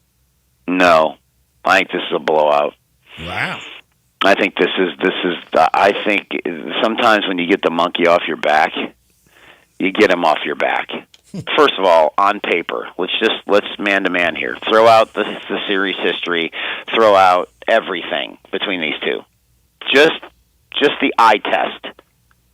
Who jumps off the TV to you? Oh gosh, yeah. I mean, Baltimore looks way better. It's not even close. And for whatever reason, when they went down to Pittsburgh, Lamar just played terrible. But listen, Baltimore's gotten healthy. They came out of their bye week last week. They looked fresh when they went to New York. They did anything they wanted offensively. Pittsburgh limps in here, back-to-back on the road, short week, and now you're facing a Baltimore team. This is only the second time in his career that Lamar has faced Pittsburgh at home. The first, the COVID year, when there was 9 people in the stands. Well, I think 11, because you had the vendor guys trying to sell peanuts and beer. No one was in the stadium. Nobody. And I'm sorry, I'm throwing all the numbers out. I'm throwing everything out. I think Baltimore minus 6.5 is a gift, especially without Pickens. TJ Watt's banged up. If there was a time to get the monkey off their back, it's this game here. I see the Ravens by double digits. For the record, I'm not a big fan of the Saturday NFL games when there's the college football playoff games going on. I hate the schedule of all these games together, but that's just me personally. Sunday, Eagles-Commanders. Eagles are red hot. Go to Washington. I drank the Kool-Aid in the first meeting between these two in Philly. And Washington did everything right to cover the number, and they just couldn't get it done. And if you watched the Washington-New Orleans Saints games last week, that was one of the top 7 worst beats in the history of mankind with the Commanders, who 3 times in the fourth quarter they had McLaurin wide open for a touchdown, 50 yards or more, and Daniels missed him. Wide open 3 times. And then Saints get the ball down 7 and literally drive down the field and score and go for 2 and don't get it. Now they're back home. Every time I go against Philadelphia, they cover the number. Every time. Other than I took them when they beat Baltimore. But when I've gone against them, they've covered the number. Everybody's going to be on Washington here. Everybody. And NFL teams coming off a 1-point win, no cover. That's preceded by their bye week. 8-1 straight up, 9-0 against spread since 2020. The whole world's going to be on Washington. I'm staying away based on Philadelphia and how they're playing on the road. Minnesota, who still has a chance to be the number 1 seed in the NFC, and as they're tied, and they still have Detroit to play. They're at Seattle. Geno Smith a little banged up as well, but can the Vikings just keep rolling? By the half point, late 2.5. Minnesota on the road. Geno Smith banged up against a blitzing defense does not bode well for a guy that likes to throw picks. He's the second coming to Jameis Winston. And as much as they got exposed last week by Green Bay, I think they get exposed here. You're correct. Minnesota with that win Monday night, they win here. They get Green Bay at home and Detroit on the road. Detroit's completely banged up, which I like Chicago plus the 7 over Detroit. Detroit's defense can't stop anybody. I think Chicago hangs around. Chicago matches up. We'll get that game in a minute, but I'm going to take Minnesota minus 2.5. You're trying to avoid the paddle again, so what's the one right now? What's that game? Is he trying to avoid the paddle? No, he might be so used to it now that he wants the paddle. Yeah, but he better tell us if that's the case. The paddle game is the Jets at home plus 3 over the Rams. Oh, you're going Jets. The Jets, listen, the Jets, big win last week. Everybody in the world is on the Rams. It's an overvalued number of 3. The Jets last week starting to find it offensively. Devontae close to 200 yards receiving. The Rams early game on the East Coast, cold weather, 1 p.m. start. Last time they went, New England Patriots in a game they should not have won, outgained yardage 2-1. New England had first and goal at the 4-yard line, twice settled for field goals. Rams had 2 50-yard touchdown passes, or they lose that game. You're due for a letdown in the NFL. This is the spot. By the half, Jets plus 3.5, paddle game. I'm going to live to fight another day this week, boys. All right, my friend. Merry Christmas to you. Thank you as always. Again, you can check out the great podcast, 2 for Your Money. The TV show is called Cappers. It's going to be on the Pluto Network. We'll talk to you next Friday. All right. Thank February you. 28th. That sounds good. Well, Eli, get you all set up for the game. We'll have fun. All right. So just let me know what I got to do for the hotel, the game. I'll come in studio with Ellen. It'll be fantastic. Hang with Lang. It'll be fun. All right, man. Looking forward to it. Thanks, Brandon. All right. God bless. He's a stand-up guy. He jokes about it, but yeah, that was brutal last week. I had people texting me like, your boy, your guy. You know, hey, look, you can't win them all, man. These handicappers, they're good. They're not great. They're not invincible. Same with Vegas, right? Although that Memphis game still is like amazing. That line started out, West Virginia's the favorite. Then the Tigers were 3.5. Then moved up to 5, moved to 5.5. Some places at 6. Then dropped back to 5.5 to 5. If you got it at 5, you got to push. 5.5, you lost. It was wild stuff. But so that's his paddle game. The Jets. It's a bold move. Bold move, Cotton. Showing any faith in the Jets is an interesting maneuver. What's not an interesting maneuver, what you can absolutely trust, is Genesis Diamonds. When it comes to gift ideas, gift giving for the holiday season, you're thinking jewelry, think Genesis Diamonds. Go over there, check out the unbelievable selection, just case after case after case of unbelievable jewelry, something for every budget out there, whether it's an engagement ring or maybe it's a necklace or a pair of earrings or maybe one of those pre-owned Rolex watches. We have a huge selection of the pre-owned Rolex watches over there as well. Just absolutely amazing selection, great prices, and a great staff to help you pick it out. And through Christmas Eve, 0 interest financing for 5 years that you could take advantage of. So great way to get those gift ideas taken care of and get yourself a great gift and take advantage of that financing offer from Genesis Diamonds. Right there, Poplar at Perkins Extended. That's where you'll find them at Genesis Diamonds. All right, one segment to go before we call it a weekend. This is Sports 56 Mornings with Greg and Eli on Real Sports Talk, Sports 56, 98.5 FM. We are Real Sports Talk. Sports 56 WHBQ. Available on your radio dial at 560 AM and 98.5 FM, as well as around the world online at sports56whbq.com. Take us with you everywhere by downloading the Sports 56 app. And at home, just say, Alexa, play Sports 56. Sports 56 and 95 FM.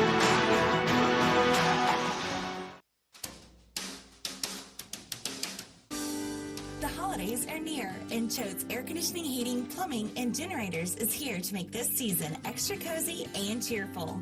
For the first 50 customers who purchase a new Carrier system, tankless water heater, or a whole home generator, we have a special gift for you. Choose from a $500 gift card or 60 months no interest financing. And don't forget about Choate's Refer a Friend referral program, where you could earn up to $500.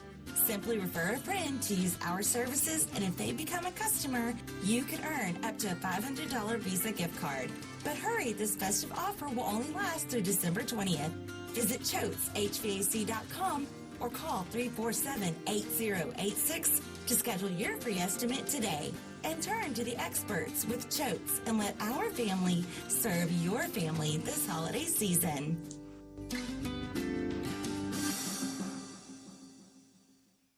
Napa Cafe celebrates 26 years in 2024.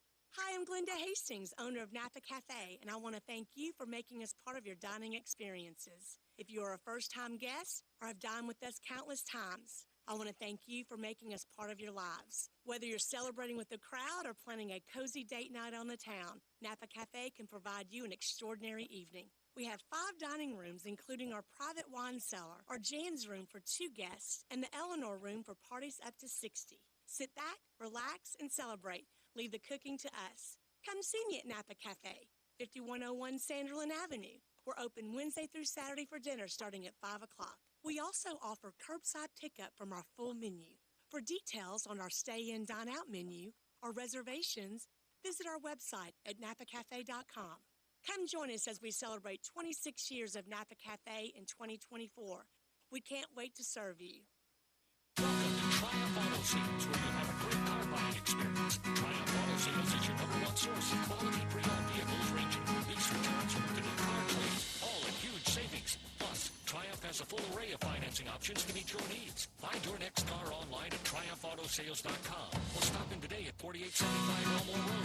Triumph Auto Sales will help you get the vehicle you want at the price you need and the service you deserve. For a great car and a great experience from a local and family-owned business, visit Triumph Auto Sales. Because it's Christmas, Family Leisure needs your help. Family Leisure has inventory that you have to move because you know it's Christmas. So don't wait. You can complete your ultimate game room with a new pool table, a new shuffleboard, new arcade games, or just get all of them for Christmas. Tons and tons of theater seating, overstock, or a place to move. 'Tis the season for fire pits. And all fire pits at Family Leisure are now 20 to 30% off. You say you didn't get a spa this year? Let's say no more. Spas are in stock, ready for Christmas delivery, and up to $1,500 off. These are just a few of the deals happening right now for Christmas. Just come on by and check out their gigantic showroom. You never know what kind of deal you're going to find. Family Leisure. Loaded I-40 where family and fun come together for Christmas. Family Leisure, 2120 Whitman Road in Memphis, right off I-40.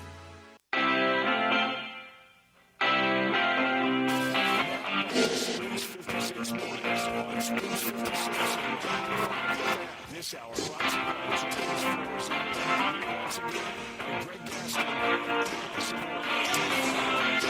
Again, go visit Jenkins Floors and More this weekend.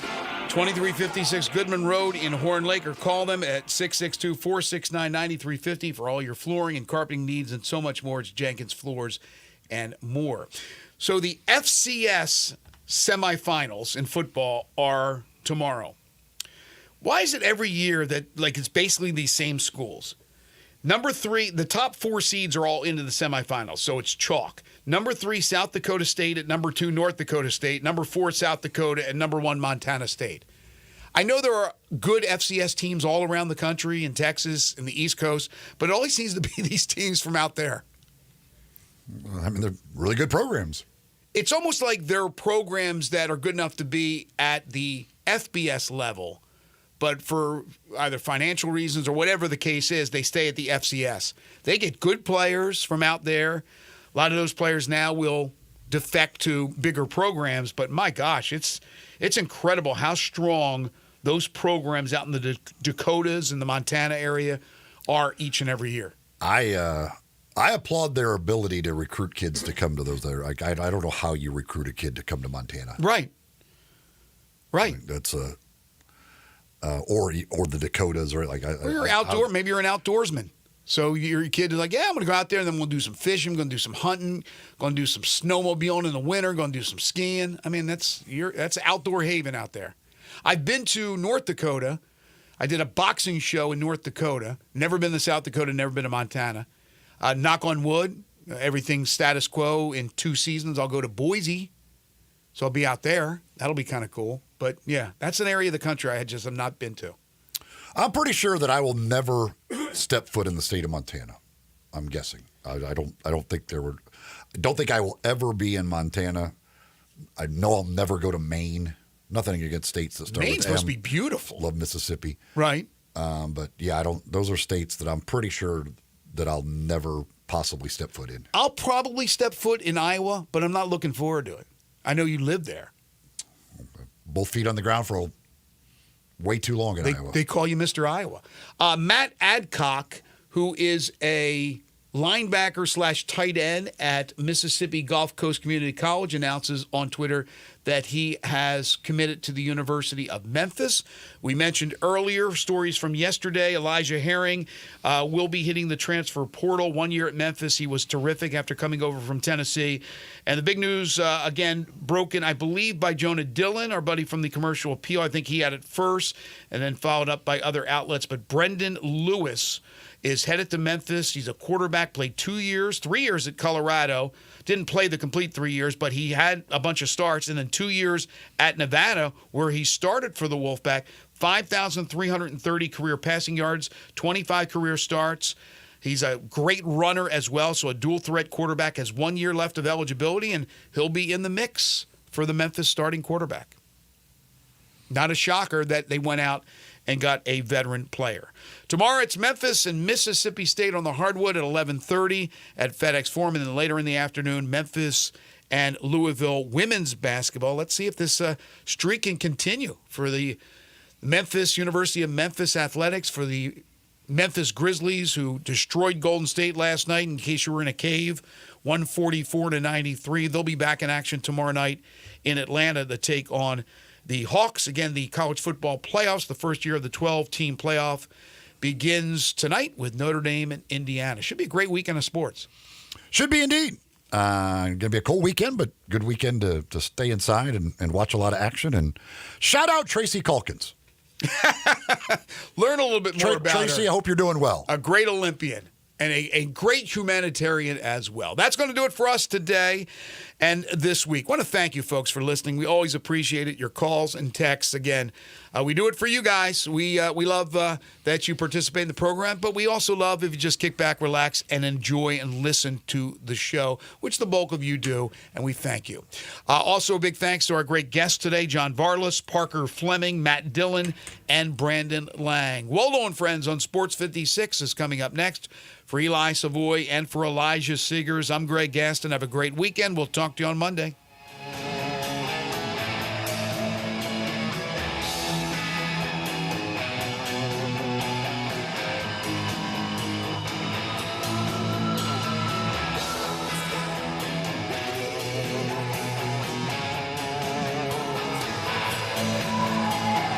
Elwood Shack and the Lowe's parking lot on summer just keeps getting bigger and better. Bigger because now there's a second Elwood Shack.